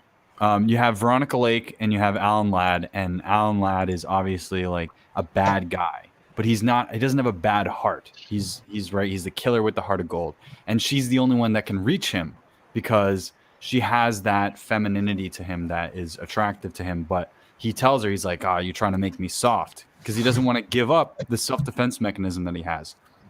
When more is revealed, you find out when he's holding a cat and he's petting the cat and he's saying how much he likes the cat because it's basically like its own being and that kind of thing, that there used to be an old woman that raised him that used to beat him. And this is a very similar situation to Bender from The Breakfast Club, who hates his father, who's in a terrible situation. And so you have a friend and a lover that helps you get through that situation and become more self-actualized. A lot of films are about that actualization, becoming self-aware, understanding parts of yourself, getting over situations and difficulties. If you don't have anything like that, what is this person supposed to be left with? What's John's suggestion, that Bender should just stay upset, and that the diamond earring scene is actually just appeasing a beast? Like Beauty and the Beast is not actually about the beast changing back into a man. It's about appeasing a beast with womanhood. Like, that's not what Hulk or any of that story is about. What it's about is it's about bringing down the man back to the human level. That's where it's coming from the beast to the man. It's not supposed to be like, oh, we're going to sacrifice this being, this woman and her independence to appease a man. It's supposed to be a sign that brings man back down to earth. And I resent the fact that this archetype that's existed for thousands of years is somehow poisonous to the human condition when it's actually productive. Cliches become cliches because they are valid enough to bear endless repetition. And another thing about toxic masculinity, surely if, this whole idea of toxic masculinity in this guy's eyes is, oh, I'm going to be independent. I'm going to do everything by myself. So why would a toxic masculinity thing like want to kind of go through the whole idea of needing anyone else, especially a woman? Because in this guy's eyes, toxic masculinity means that, you know, your woman, lesser women are just that to be owned, not to help, or, you know, you have to be a man, that kind of thing. So it doesn't really make sense to me that he's making this argument, because that's not what toxic masculinity wants in his eyes, or at least what he should perceive as toxic masculinity. All right, let's keep going. Aggression. But intimate partners are often the ones who bear the brunt of men's rage. Guys like you know what Hopper. the keyword there is intimate. You know, anybody that's going to be close to you is going to feel your rage if you're within the vicinity of them. It's going to feel your feelings. It doesn't mean that it's going to be directed at you or somebody trying to take it out on you. I've seen a lot of different kinds of things where people are angry, and then, you know, somebody says something and then they go, okay, you know what, you're right, I'm raging right now. And sometimes it doesn't work. Sometimes they have to go and break a trash can or something, and they're not going to hit you, but they need to hit something. Again, human nature and how people deal with stuff and how people learn to deal with things that they haven't experienced before. Human nature, and overcoming that creates an arc, and the arc makes the story. I'm curious how this relates to homosexual men. I bet. Yeah. Don't need a relationship. What they need is therapy. What I need is therapy after this video. Yeah.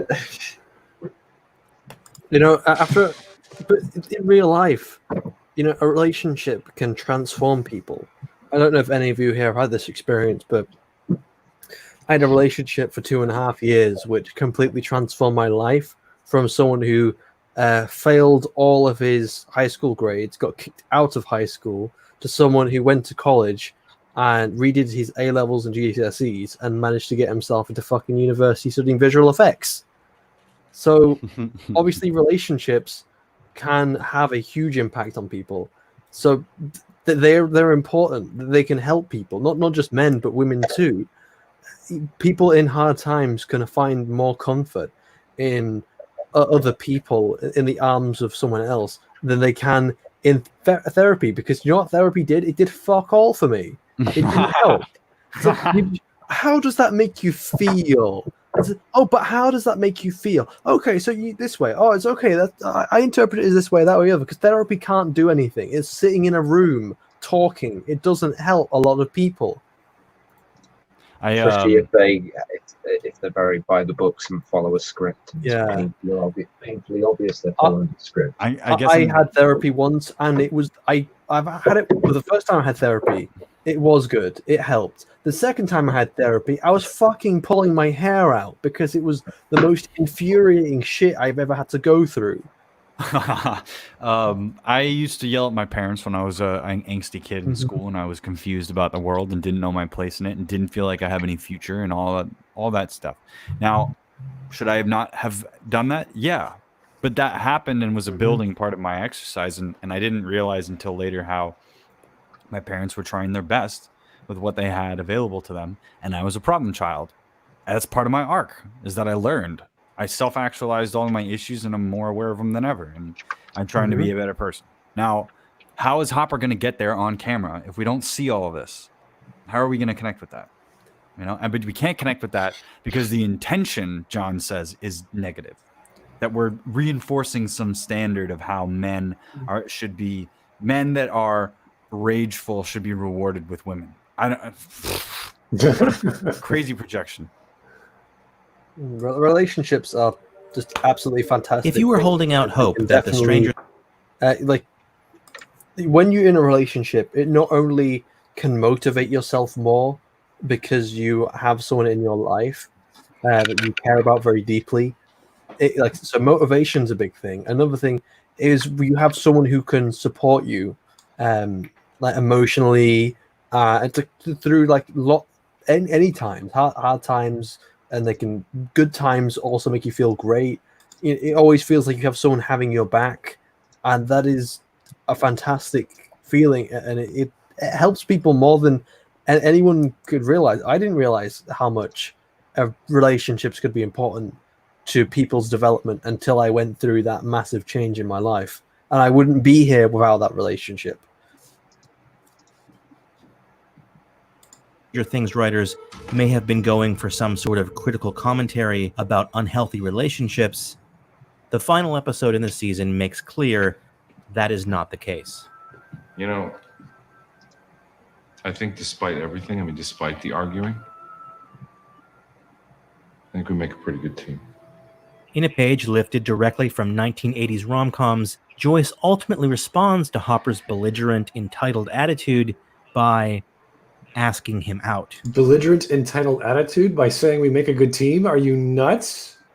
She finally sees his value. She finally accomplishes something or gets to a place in her own mind where she understands where she's been missing out. She finally understands that this person has been helping her the whole time and has been supporting her because of how he feels. And she finally wants to repay that. She finally wants to be a part of that. She finally sees merit in it. She finally accepts her own feelings, maybe, and accept that she's been going the wrong way. I mean, correct me if I'm wrong here at this part in the story.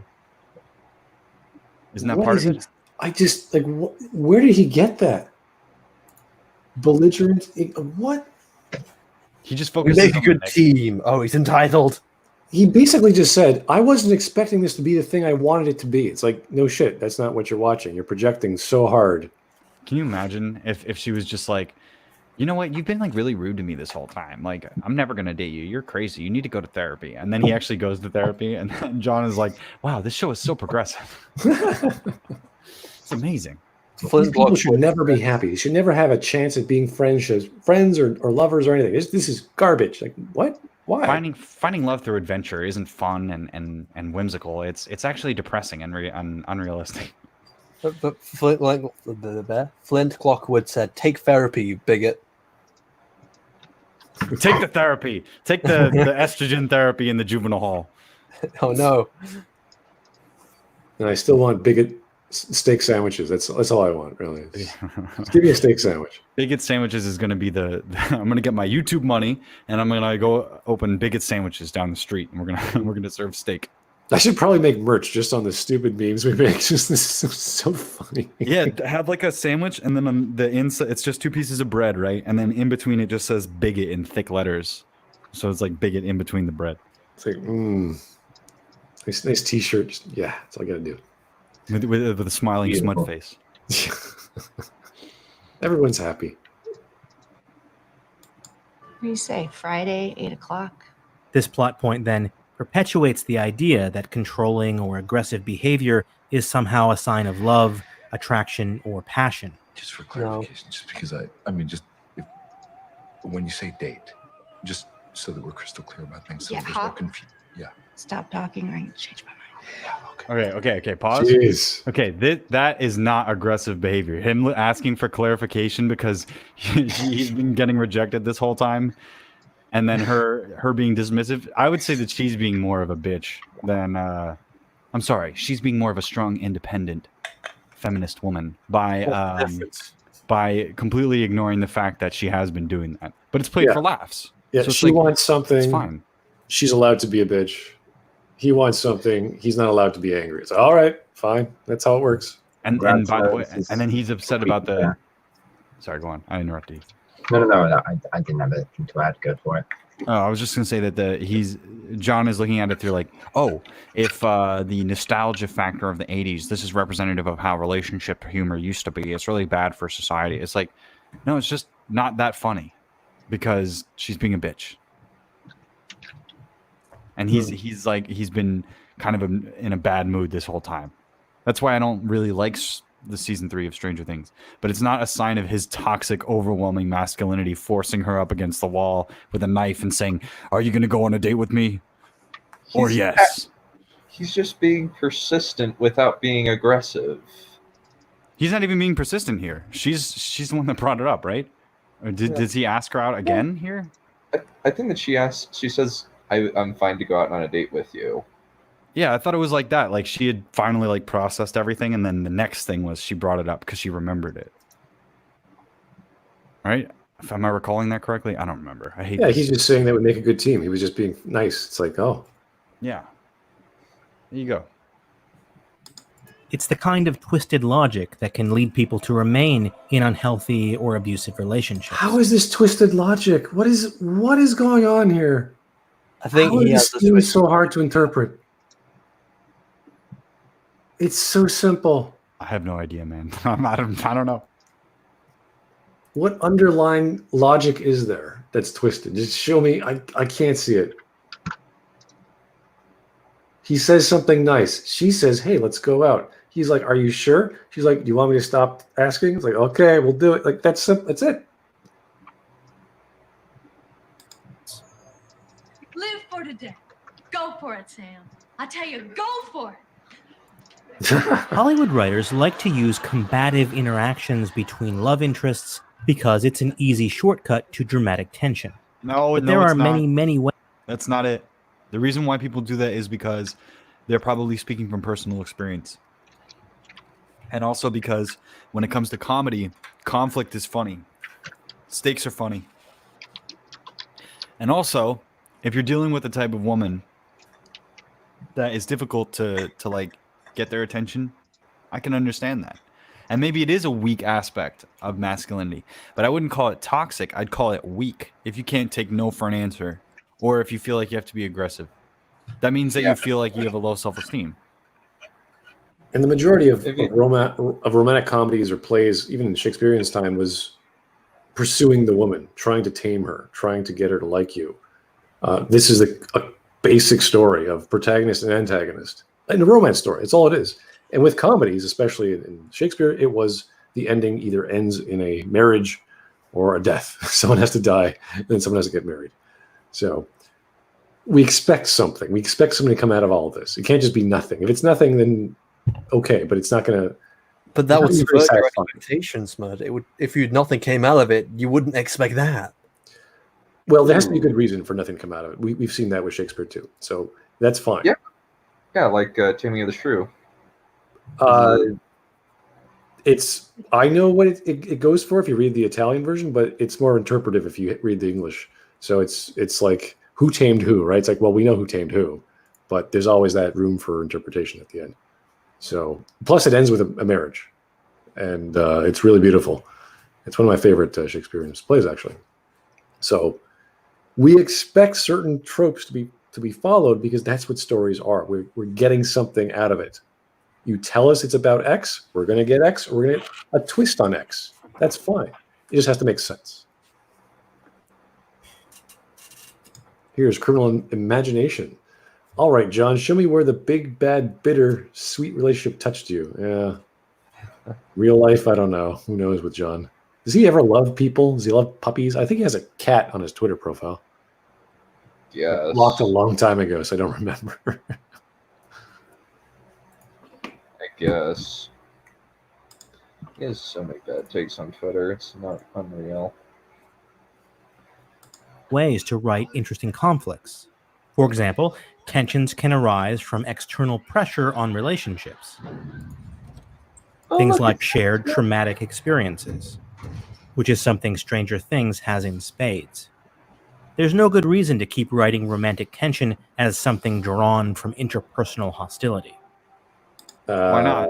Why not? That's totally something that is like basic, like elementary school romance, like middle school romance. It's like the girl that's 10 years old or whatever, and the guy, and one of them like hits each other or makes fun of the other one, but they really like them, but they don't know how to deal with that, so they have to make fun of them. It's like I've seen that a million times. It's really juvenile type of thing. And then at the same time, like I was saying earlier about the Eastern way of responding to this, they just categorize different types of affection, whether or not they're good or bad in real life.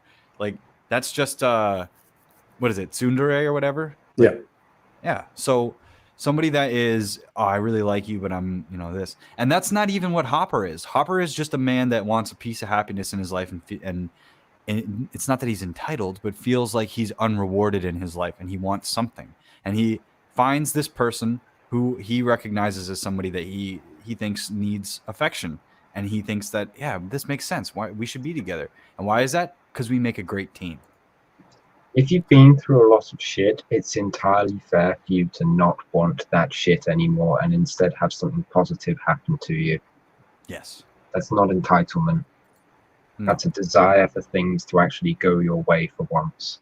Desire is not entitlement. I think that's a really good word to use. I'm glad you brought that Especially up, when you're desire. sharing that story with someone else, and you both go through this gauntlet of pain and suffering or loss, whatever you want to call it. If I was on the streets and I said, man, I really wish I could spend the night in a house for once, is that me being entitled or me simply wanting to not be on the streets and have a shitty night?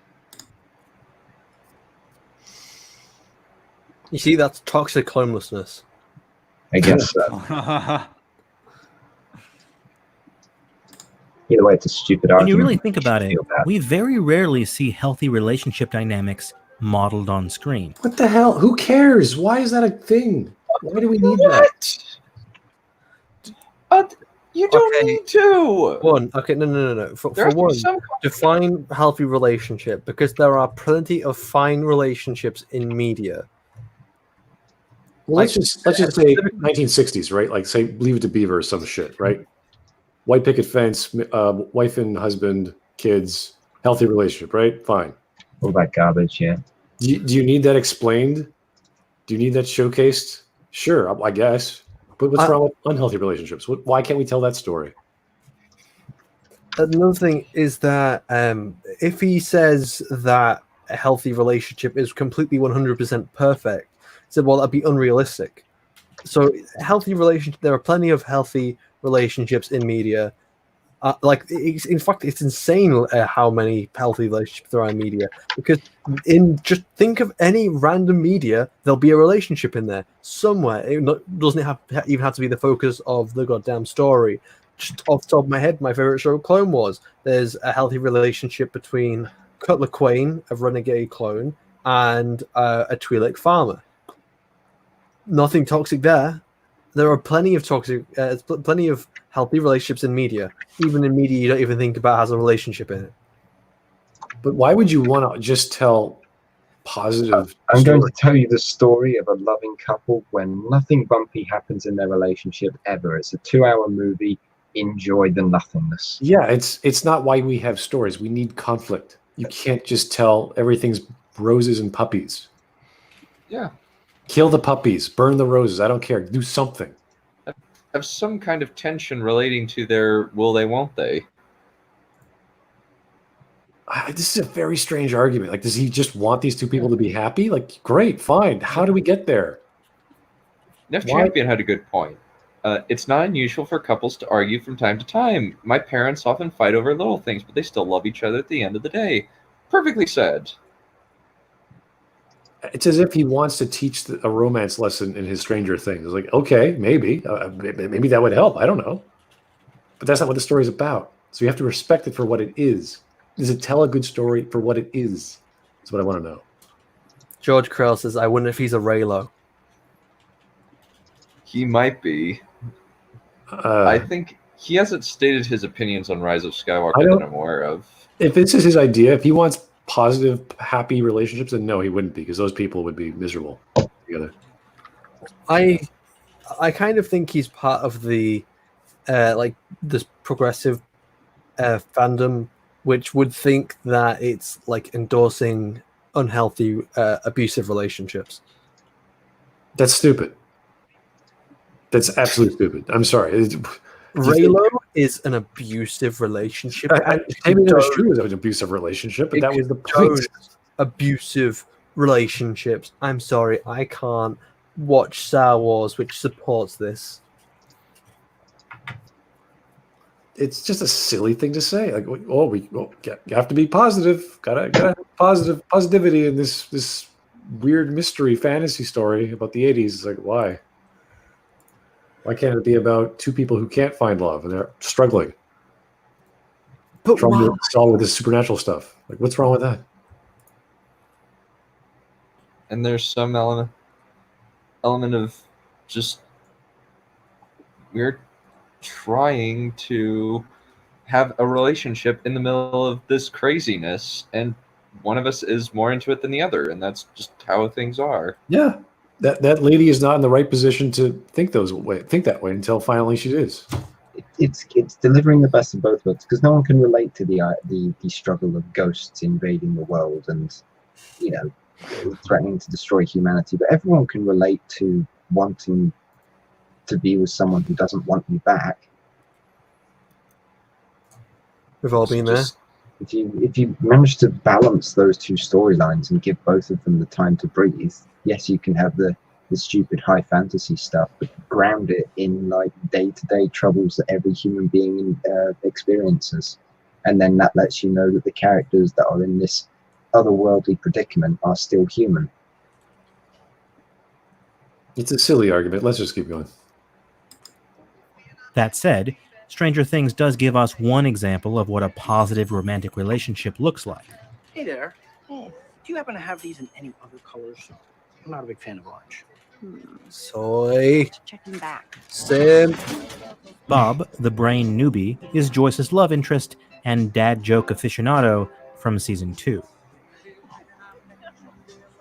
Bob is loving and affectionate. He listens to Joyce, and he respects her feelings. It's silly. No.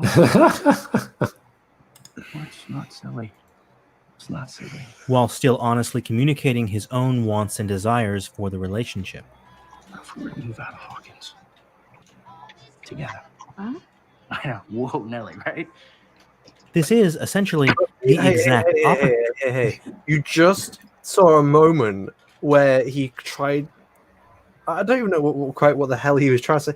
He just kind of whispers in it here. It's like, hey, let's kind of move out. It's like, wait, what? I don't want that. And then he's like, it's almost kind of manipulative the way he's trying to do that. And yet he's endorsing that relationship.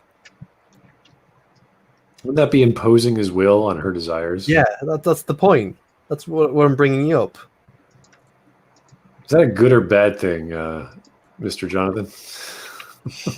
I don't know what's bad or what's good with this man. It's kind of like the progressive elements, which kind of like they're manipulative. So while they say that they're totally for women, they're all submissive to women. They just use it to try and like undermine them and manipulate them.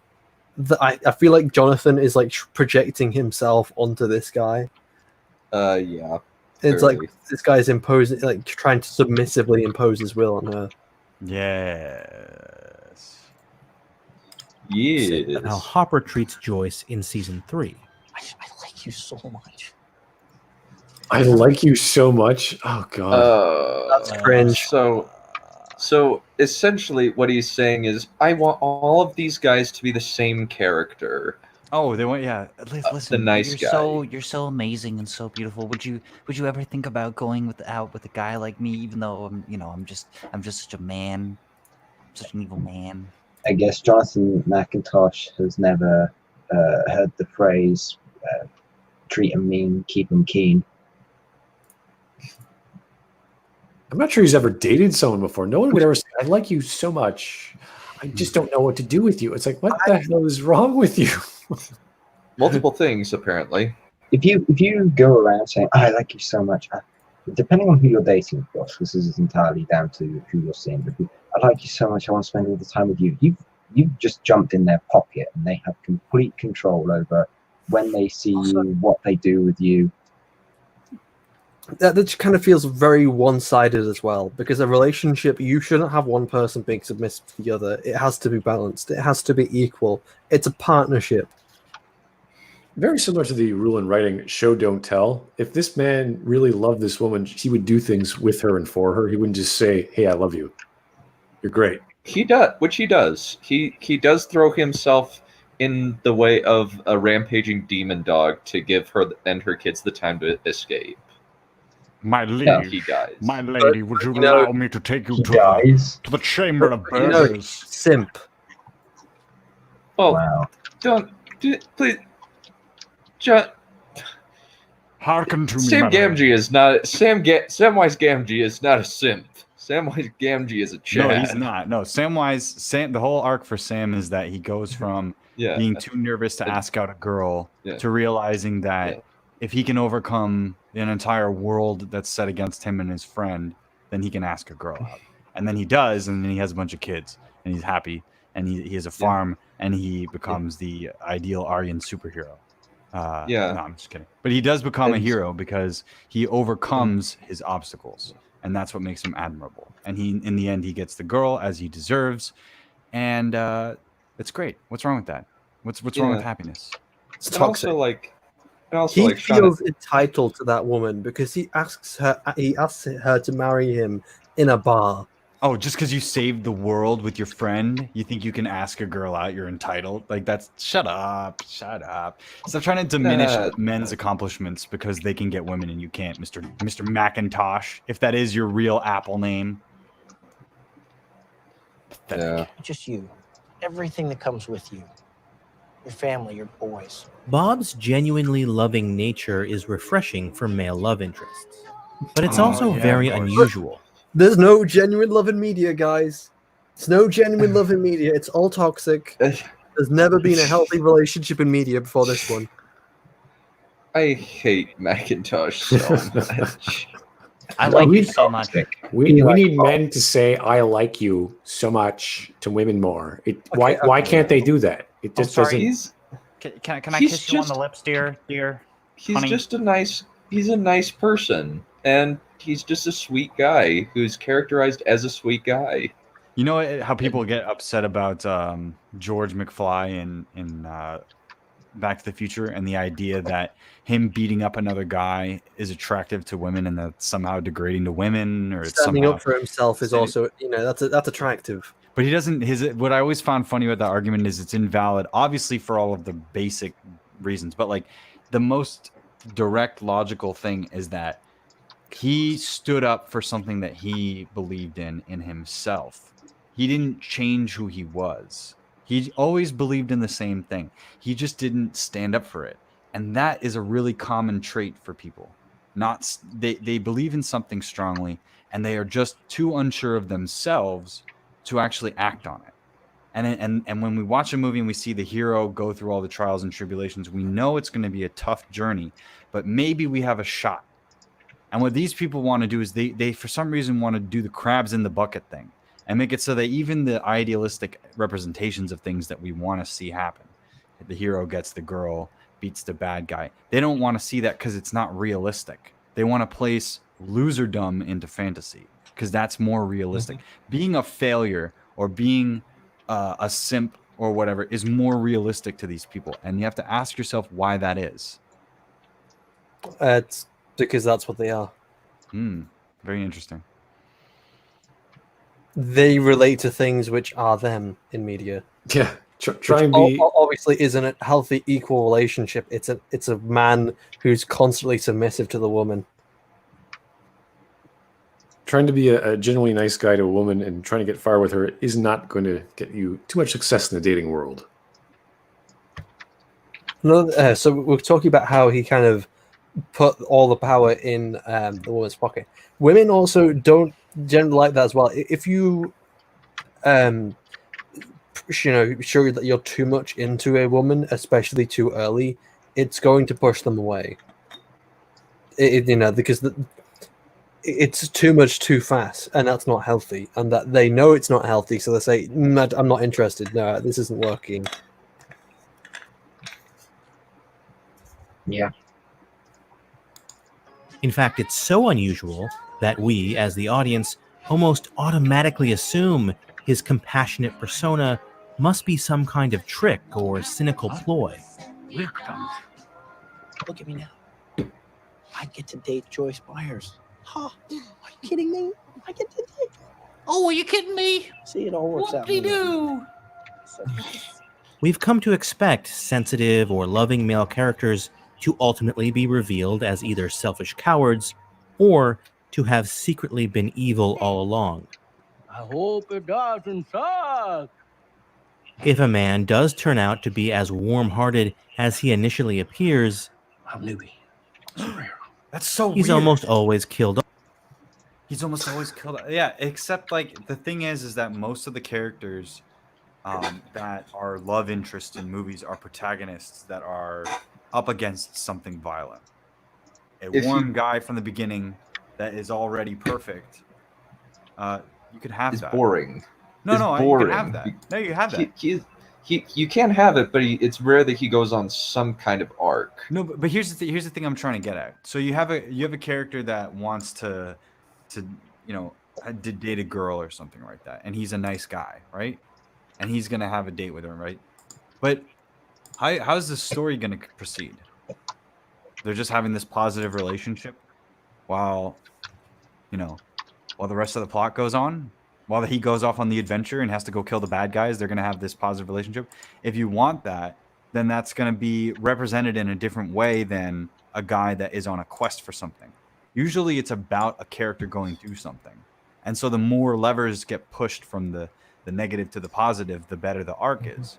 So it's like you say, Dunn, yeah, of course. If you have a character that instead of having a flaw that needs to be overcome, you have them already at the end of their arc, it's going to be awkward. But you can do it. And the problem I have to ask everybody in the audience and everybody here is, what does that story look like?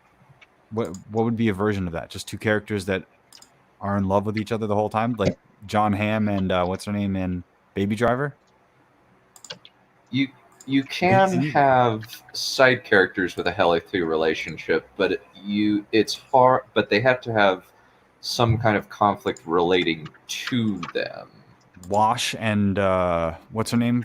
Gina Zoe. Torres? Yeah, Zoe. Wash and Zoe. That's a good relationship, but they still have conflict because that's what do you know what I mean? A relationship that has no conflict is just like there for what? For what reasoning? It's for what we want, right? It's that perfect, like we all just are harmonic and we're on the same level and that kind of thing. But you need conflict in a story because conflict is about stories about resolving conflicts. It's about finding the resolution. Is there a story that doesn't resolve that everybody's a huge fan of? The Last of Us Part 2. Empire Strikes Back still resolves its plot, even though it doesn't resolve to a good ending. Even shows that are like that, like Irreversible, a movie that could piss you off by the ending, still resolves its plot. It has an ending that goes, okay, well, that's the end of the story. Like you could keep going with the story, but it finishes to a completion and resolves the initial incident that creates the conflict. Left Behind is actually an example of the conflict not being resolved. What's Left Behind? Sorry. It's a movie with Nicolas Cage that came out in 2014, I think. No, okay. It's really bad. It's like Hallmark movie levels of bad. It's clearly like one of those Nick Cage was blackmailed into being in this movie because he needed money.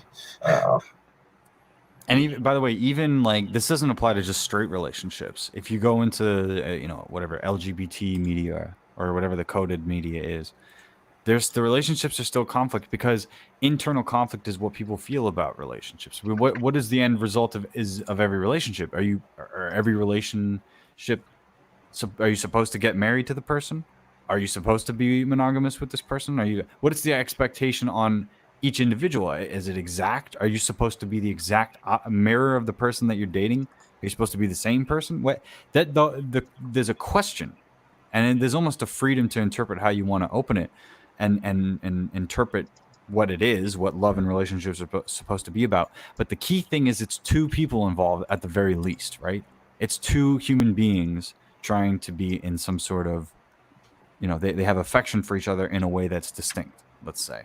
So it's just amazing to me that the idea of a story, which is all about resolving conflict and about enumerating on different positions, you want to have just harmony the whole time. So I can only conclude that what his ideal movie would be is two people in a relationship and they just have a good relationship and they get along and it's like, hey dear, can you get me the newspaper? Oh, of course, yeah. Can you get me the coffee ready? Oh, yes, sure. I think actually a good example of like a very healthy relationship is Gomez and Morticia Addams.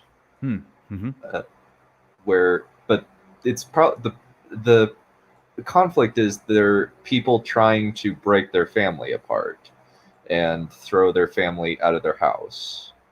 That's the main conflict of that story. It's just that these two characters want to bone incessantly. He's obsessed about her to a weird degree, and they're so kooky that they scare everyone else away. Yeah, like she's as into it as he is. Though he's more flamboyant, but it's just like they just would probably spend all day in the bedroom if they had the opportunity to, and they're rich enough that they could, but they still have their little kitties to take care of. Yeah, they're pretty much the flip side of the white picket fence family. It's the same idea, different setting. So it's instead of I don't know, easy chairs, it's Iron Maidens, and it's just like, okay, fine, I guess. But yeah, he's obsessed with her, and she just loves all the attention. It's a healthy relationship either way. Yeah. Anyway. Off as a way to up the stakes for the other characters. It's the ones like us that don't punch back that people really take advantage of. You know, they rub your nose in it just a little bit more. Oh, I'm the victim. Feel sorry for me. Maybe it makes me feel powerful. It's the dysfunctional, violent, tough guys like Hopper who are framed as having what it takes to conquer otherworldly threats and survive. Wow, it's like the story. It's like the story needed him to be violent. What a concept. But like in the other clip we were just watching, he was being manipulative to her by saying, "Oh well, other people they take advantage of us and they beat us down." And it's like he's trying to get pity points. Yeah, a little bit. Yeah. Or Master DX, yes, that is Samwise Gamgee. That is indeed Sean Astin playing Bob. We all remember what Starship Troopers taught us, right? Violence, naked force, has settled more issues in history than has any other factor, and the contrary opinion and wishful thinking at its worst. Breeds that forgot this basic truth have always paid for it with their lives and their freedoms. So yes, when the story calls for a violent man, John will always admonish him for being manly. It's the character the story actually needed, and the relationship he tries to have with a woman takes time. It's like, wow, what a great idea. Yeah, exactly. It's like a story calls for something, then the applicable plot device or mechanic is used, and unfortunately that is not it's problematic because the human elements are problematic to John. Yeah, these issues with flaws in characters being too violent or this, that's good writing. You need characters to have interpersonal problems with their flaws. If it's just they're amazing and strong and everyone loves them, it's like, okay, well, that's fine, I guess, but not very interesting. You need some aspect of a character to have a problem and have it work with someone else. That's why both those characters, the guy who's looking for love or looking for friendship or whatever, can't get it. He's reacting negatively.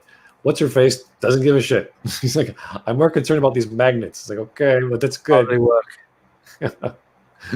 So you need these flaws, you need these desires, and you need these interpersonal issues, or else there's going to be no character growth. I'm not saying there's a massive heaping amount of character growth based on interpersonal relations in this story, but at least it's there. That's a good thing. You want that. If it's all just everyone gets along, it's not going to be very fun. It's the story is just one about the mystery of the supernatural forces. It's like, that's fine, but if you're going to have relationships, make them work, make them be cool, or rather, make them don't work. A trend that helps normalize cultural ideals around aggressive masculinity. Normalization of masculine. Oh my god. So we hit patriarchy. We got normalization. What else is there? Masculine toxicity was always the first few minutes, so that's fine. I think you hit them almost all of them. All we need is racism, and what else is there? Well, you need to point it all out. Yeah.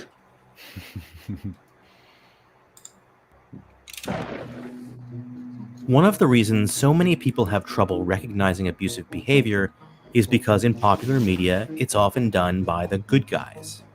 What? What? Yeah, what? Okay, guys, if we stop having any relationships in media, that will just fix abusive relationships. It'll When just you- fix it. When you watch The Boys, do you know where the abusive behavior is coming from? I kind of obvious. The guy punching people really hard, or running through someone really fast. They explode. So Don't get let down started about The Boys. Boys, yeah, no, he's not here, thankfully. Oh my God! Did you guys watch The It could be Boys? in chat. You never know. So yeah, it's not hard to pick up part violent behavior, guys, whether good or bad. These are male characters who are otherwise written to be charming, righteous, and valiant. And like abusers in the real world, these fictional men don't act in controlling or domineering ways all the time. Their abusive behavior comes in waves, often preceded by moments of kindness and then followed by expressions of remorse. This is all a good thing, guys. This is like a gamut of emotions. This is bad. Yeah, I can't have those. Okay. Well, sometimes people have low points, and that's bad. Anyone could possibly have a low point. Someone could possibly be flawed. It's a terrible relationship. You could interpret that so many ways, and how many flaws or how many problems that McIntosh has brought up. It's what a useless argument. Characters aren't perfect. Yeah. Do you want to write a paragon of virtue? Go for it. Since Hopper is one of the good guys, we're supposed to want him and Joyce to get together in the end. Despite his rage, his jealousy, his control issues, and his propensity for violent intimidation, we are nonetheless meant to be in Hopper's corner. And that's because Jim Hopper is not a one-dimensional cartoon oaf. We Do you think have, this guy after looks all, at Joker, and he thinks that endorses murdering cops. Well, he just admitted to this guy having more than one dimension, which is good. It's like, yeah, you're right. There's more to this guy than just being violent. So, Like, let's go to the Joker film. Does this guy legitimately think that that's endorsing killing people on a train? It's not the protagonist. We're supposed to, be on his side. We're supposed to be in his corner. Yet he kills people. But this is fiction. Even if this is the case, we can tell the difference. You plonker. I'm very curious. You just mentioned how this character is more round than flat. And I'm like, yeah, that's a good thing, right? We want that. We want rounder characters. We want more depth to our characters. We want more dimensions. So it's like, good, John, you're doing it. You're getting it. This is good. Keep going. been shown glimpses of his introspective, caring, and vulnerable sides during the 2 previous seasons. There are also a couple scenes near the end of Season 3 that are very clearly designed to reinforce to viewers that Hopper really is a good guy deep down inside. Yes, he is. No, he's a terrible person. That's why he's taking care of people. That's why he's a Yes. sheriff. That's why he chose that. That's why he wants to go on a date with a woman. That's why he wants to be a father again. Terrible guy. Terrible person. By the way, men are bad. Just so you guys know, men bad. Bad men. Just wait. He does something really asinine that I can't stand here. Being himself comes when he seemingly gives his life to save the world and the people he cares about. I'll make a whole video essay about the heroic sacrifice trope in the future. For now, though, Fuck I'll heroic just say that Heroic sacrifice. This is real He life, thinks- okay? People when they die like of a million shots and they defend their team and they get Medal of Honor. That's not real, okay? It's problematic. He has this weird thing where he thinks that it's toxic for men to have redemption that ends with them sacrificing themselves. He thinks that's toxic. Being a hero is bad. Okay, that's fantastic. Sacrificing yourself for others is toxic masculinity, of course. How could we not have seen this? Because we don't have rats for brains like Jonathan McIntosh does. All right, let's just see where he goes. that selfless acts are not necessarily a negative thing. But for They're not necessarily doing good stuff is not necessarily a negative thing. Thanks, John. It's fantastic. Thank you. Great insight. That's Great take, yeah. Couldn't see that one. Okay. troubled So it's male not even characters right. like Hopper, the grand heroic death is often written to be a shortcut to redemption. Okay. In a certain light, yes, if that's all they've done. But he's not scum of the earth. And no one's saying he's trying to redeem himself by saving people. Redeem himself from what? What is he seeking redemption over? You can't just say, I'm trying to redeem myself. He hasn't done anything wrong. Well, he's been yelling. He yelled at his surrogate kid, and then he annoyed and pestered a girl for a date. He needs to repent. Therefore, he has to sacrifice his life? What? Yeah, exactly. This is the gulag that No, because even though he sacrifices his life, that's still toxic. Yeah, exactly. It doesn't. He can't even. What? That's a shortcut to redemption. Killing yourself isn't redemption. What are you stupid? What, just give up his life? Come on, he can do better than that. Yeah, he's got to prostrate and donate to causes. Jesus. And a shortcut that doesn't require men to actually do the slow, painful work of personal transformation. So bad. Look, man, he needs to go to therapy for 5 years, collect all his AA pins. Like, come on. Fuck you, dude. Yeah, see, I told you you would say something stupid. Who is John to judge these people? Seriously, what pedestal did he? He's really high up there, bro. It's like there's a bomb about to go off. You know what you really should do? You need to go to therapy right now. I mean, you want to kill yourself? You're just running away from your problems. It's like, what? It's like, what? We're gonna kill a bunch of people. It's like, yeah, but it's other issues. It's final. It's final. It is utterly final. Death is the end of them in that story. All those soldiers, all those firemen. Yeah, they gotta stop putting out fires, stop saving. Just go to therapy. Just get yourself, get Go to therapy. It's please tell me that's the next Smudcast meme. Get therapy. Silly. Oh my god. Yeah, it's so bad. The epilogue flashback at the end serves a similar narrative purpose. In this scene, we hear Hopper's inner voice as he mulls over how to share his feelings with Eleven. But lately, I guess I've been feeling distant from you. Like you're, oh my goodness, you're pulling away from me or something. Whenever a man writes a letter to his children or whatever they want to consider 11, adopted children, I guess. Yeah, Sorry, that is extremely personal for a guy to go through, like handwritten notes. I don't know if any of your parents did that to you. Like they write you a card, maybe. It's super, super personal. Okay. Yeah. Men don't do this. Yeah, it takes a lot for us to open up. We need to feel like we're safe before we open up. Yes, it's very, very rare. Let's just say. There's a skit in Red versus Blue where there's two people apologizing to each other because one of them made a mistake and the other one's really upset for it. And they literally say, I'm sorry. He's like, yeah, I know. You're actually kind of a dick. He's like, yeah, I was. And he's like, oh, do you want to go for a beer? Sure.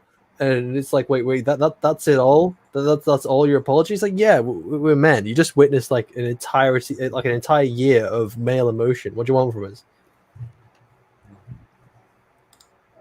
The voiceover is meant to remind us that this is a man who is at least capable of being sincere, caring, and vulnerable. The trouble is... So it's a good thing. He's at least that capable has never of been it. in question. Show some That has never fucking been in respect for question. women, bro. I'm gonna beat you up mentally, bro. Be nice. Stop being such a toxic man. Oh my god. Is good intentions That don't was mean never anything. ever in question. Good intentions don't mean anything. What? And who Good is at least intentions don't- capable Yes, they of being do. sincere, caring, and vulnerable. The trouble is, good intentions don't mean anything. Are you retarded? You can have bad intentions as long as you have a good outcome. Yeah. Hey, I intended to kill this person, and killing this person stopped the next world war. Yeah, mens rea in law means absolutely nothing, guys. It's completely meaningless. Oh my goodness. This is so offensive to everybody that has any kind of brains or ethics.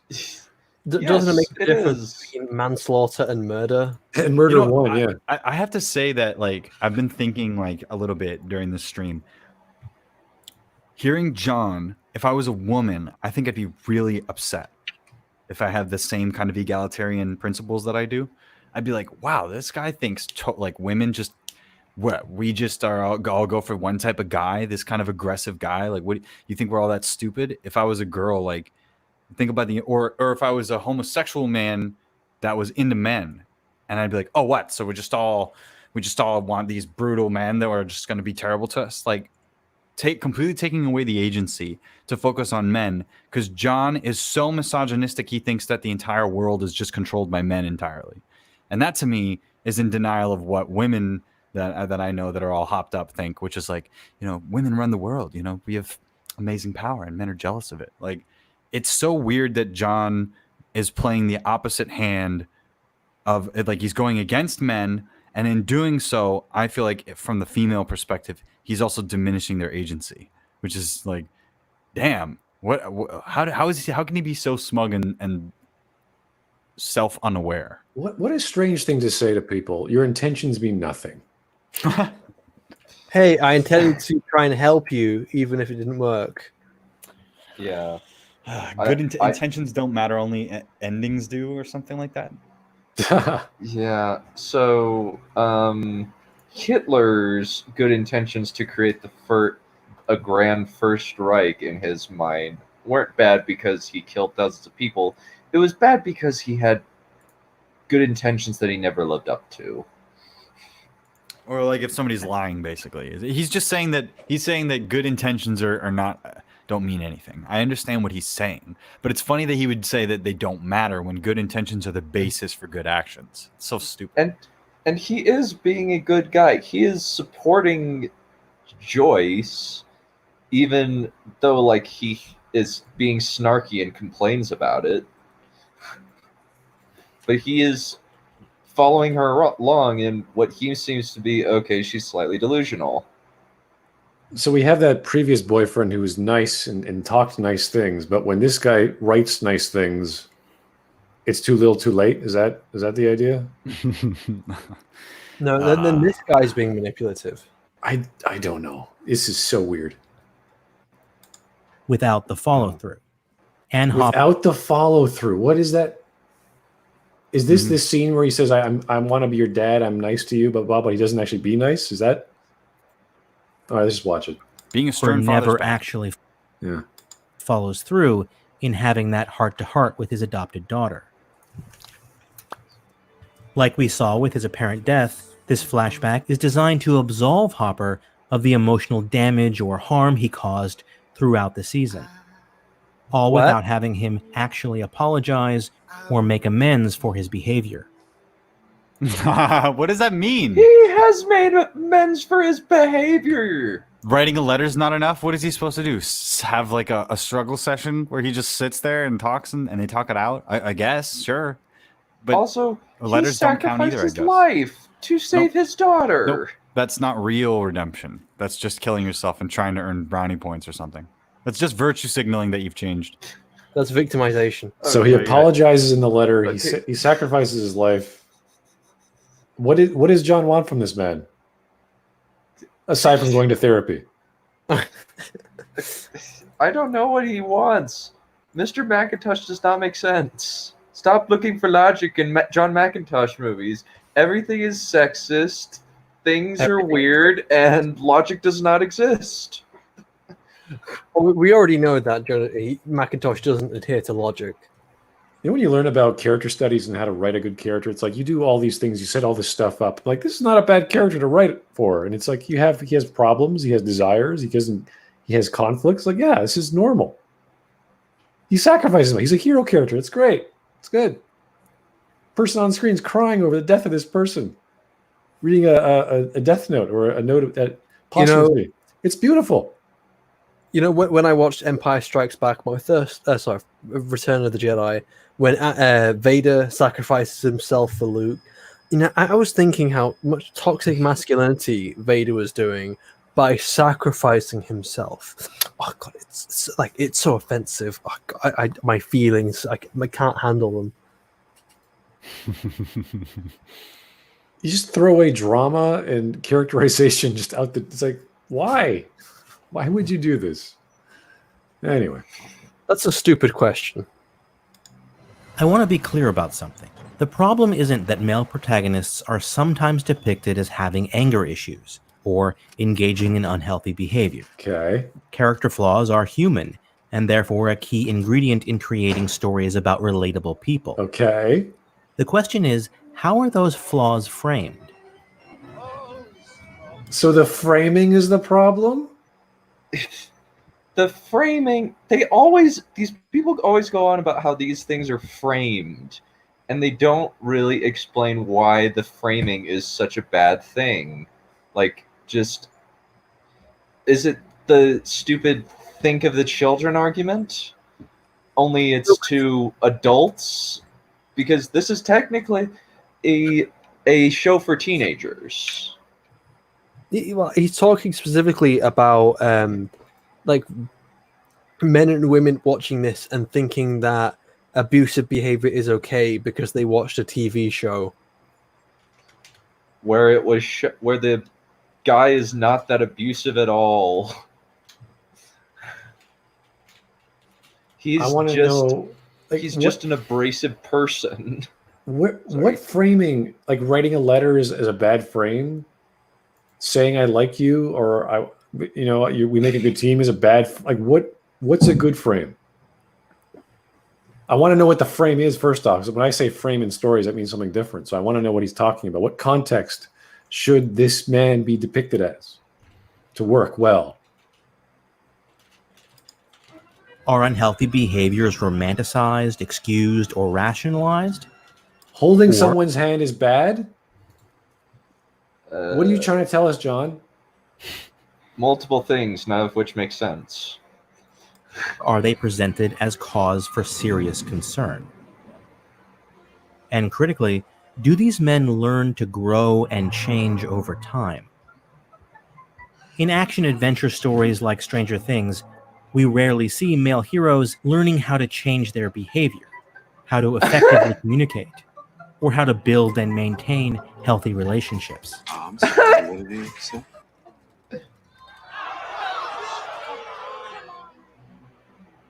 At the end of Season 2, it appeared as if Hopper might be able to break free from the constraints of 1980s action hero manhood.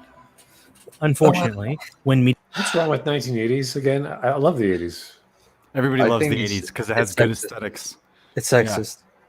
Yeah. Oh, it's sexist. It's the past, so therefore it's sexist. The 80s was the last era. The 80s and the 90s were like the last era where things were cool. Because everybody was having fun and wearing bikinis and drinking Pepsi on videotape. Like that was the fun era. And now after 9/11, which changed, self-admittedly changed John McIntosh's entire outlook on everything.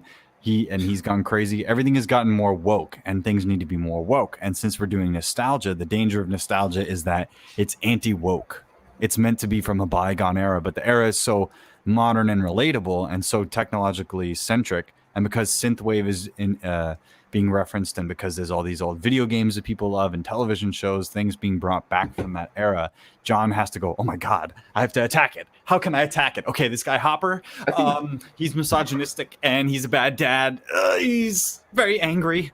And it's just like, he just doesn't like an alpha male type because he knows that the alpha males get a measure of tail, whereas people like him do not.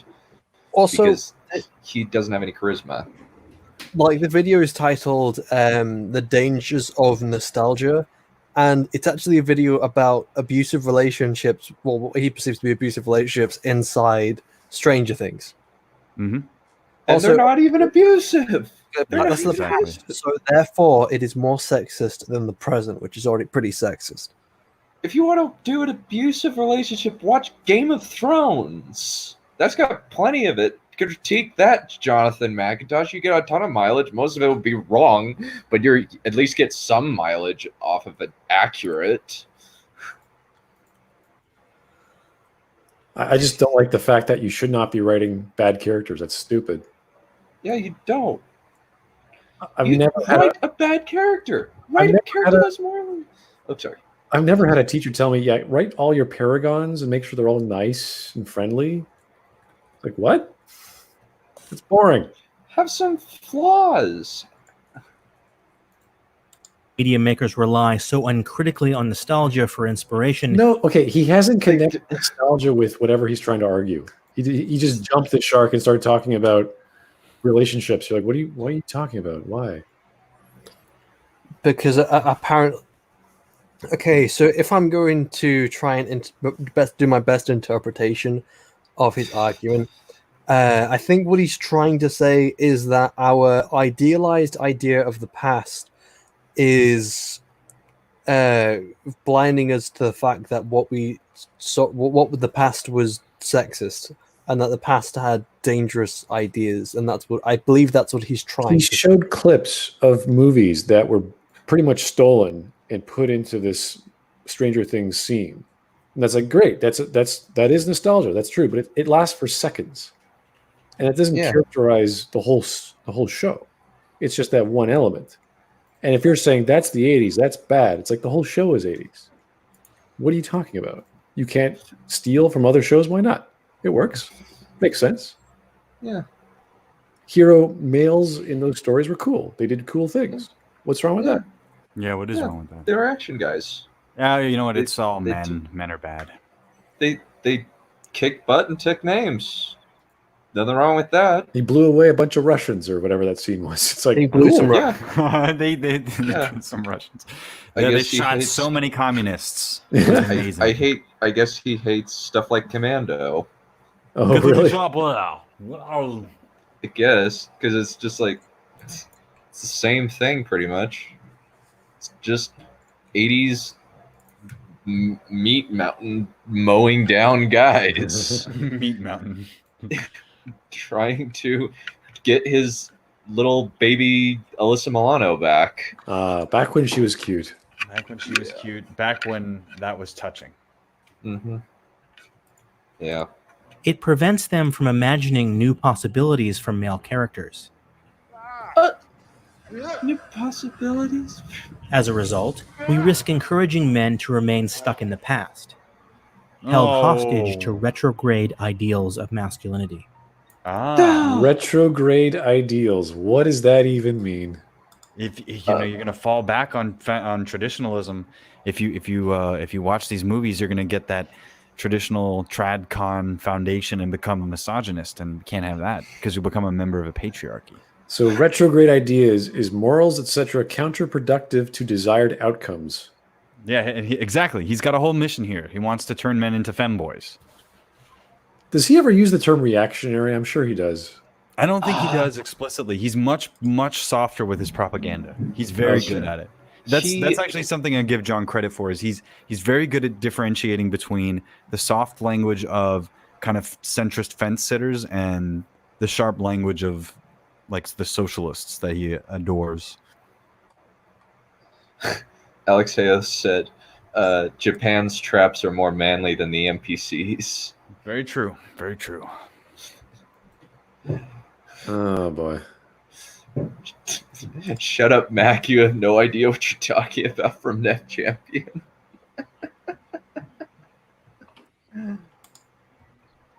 That was it? I hope you enjoyed this bonus video on my god. Stranger Things. That's face. The next video published on my channel will be part 2 in my series on the sexual assault of men. How many so many people have support this? How? Please tell me. He looks exactly like how you expect him to look, though. He looked disturbed. Especially with that weird mohawk. Like he has a weird mohawk. I just look at the eyes. Look at his expressions and the way that when he's delivering this words. There's like a cry for help going on there. Some sort of demented look. It looks concerned, but also it looks like internal.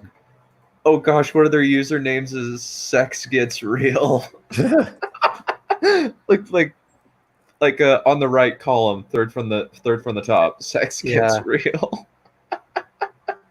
Good for him. Everyone, He's found- everyone on that list, this is your fault. This is all your fault. This video wouldn't be made if you fuckwits didn't fund this. Okay, I legitimately want to hear what he's saying in the outro because I'm sure he'll say something equally outrageous. Published on my channel will be part 2 in my series on the sexual assault of men played for laughs in Hollywood. So if you like these long-form video essays... Wait, does he have that on his channel? Let's just go see. Yes. Yeah, that's already out. Yeah. Oh, it is? Okay. Yeah. Please consider going over to Patreon and helping to fund this project there. I've please also don't. left a link to PayPal. Please don't. Please don't support this content. Oh, don't endorse this behavior. Yeah, don't. In the description below. I really couldn't do this work without your support, so thank you so much. Yeah, so don't support him. I don't think anyone can help him. This is all him. Yeah. Well, obviously he's a bigot and he needs therapy. Where do you get these Also- ideas, John? Also, he takes months to make a video where somebody like friggin' Hello Future Me puts out a video every 2 weeks, and it's of equivalent editing quality and much better scripting. Well, that was terrifying in several ways. Yeah. Yeah, you can see why I suggested it. My God. Okay, that was Jonathan McIntosh, guys. Kind of puts everyone else into perspective when you listen to his stuff. Fantastic video guy, really good at editing. He has lots of cuts, lots of arguments to be had. The problem is the arguments are kind of out of nowhere. And they're lying. And they're lies. They're built on a throne of lies. The real question is, why did we do this? Yeah, I need to have those quotes from. That's a stupid question. No, you need to pay for StreamYards. Yeah. Well, if we're going to keep having problems with Discord, and plus StreamYard is pretty cool. Yeah, it's pretty StreamYards good. works very well. It's Yeah. only 20 quid a month, so it's pretty good value. Yep, I like it. But I also like Streamlabs OBS just because I like the platform. But in terms of computer resources, it's great. I could disconnect. You guys could still be there. That's always cool. Yeah, it especially works for lit dev in that case. Well, especially for Stream lit- goes down, holy- that goes down. Yeah. It's perfect for him. Yeah. Okay, guys. Well, thanks for tuning in. I appreciate it. That was actually kind of cool. I liked hearing crazy ideas. They're just so off the wall. You're like, I don't know where this can go next. I have no expectations. Yeah, it's like it's the Last Jedi experience how it was meant to be, where it's like, oh wow, I don't know what's going to happen. Oh, right. I'm interested to see what's going to happen. Right. You don't know what's exactly going to happen, but you know it's going to be a buzzword about misogyny or the patriarchy or toxic masculinity or racism or sexism. It's going to be one of those buzzwords. You're like, all right, which one is going to pull out? Ah, there it is. Okay. Well, one second. Just before we end the show, I think this could be pretty. I believe it's the same person. It's in the. We don't talk the whole thing. Just give me a sec. There you go. You have to select my tab. All right. Punch some people in the face. I believe that's the same guy. Punch some people in the face. Punch people in the face. Is this Neil? Punch some Is this Sierra or is this the other guy? I also want to point out this is in reference to Nazis. I think this guy's an angry guy, and that's the reason why his character comes across as. What award is he winning there? Punch human beings in the face. Punch some people in the face. He's got anger issues, Human man. beings in the face. Punch people in the face. Seriously. Punch some people. Punch some people. Punch some people in the face. I think you get the idea.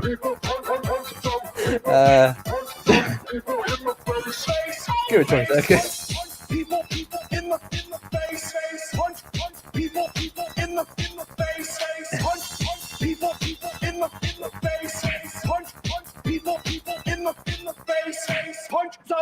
people in the face. People cheer at that. Yay.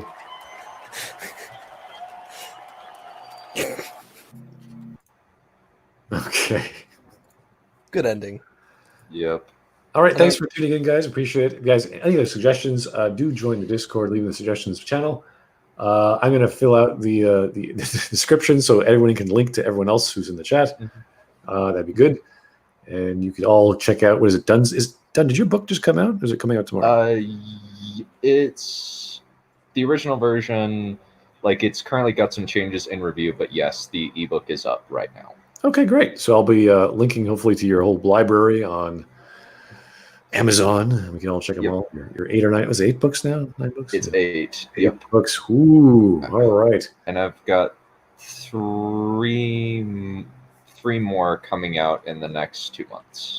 Ooh, good job, sir. Thank you. All right. Well, I'm almost done my Last of Us 2 video.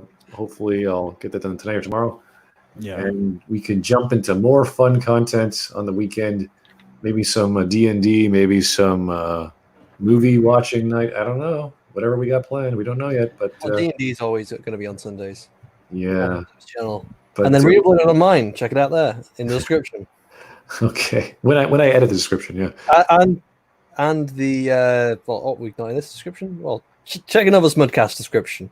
I'll fill it in soon. But anyway, thanks for tuning in. We'll talk to you soon. Have yourself a great evening. So, Smud, if you do play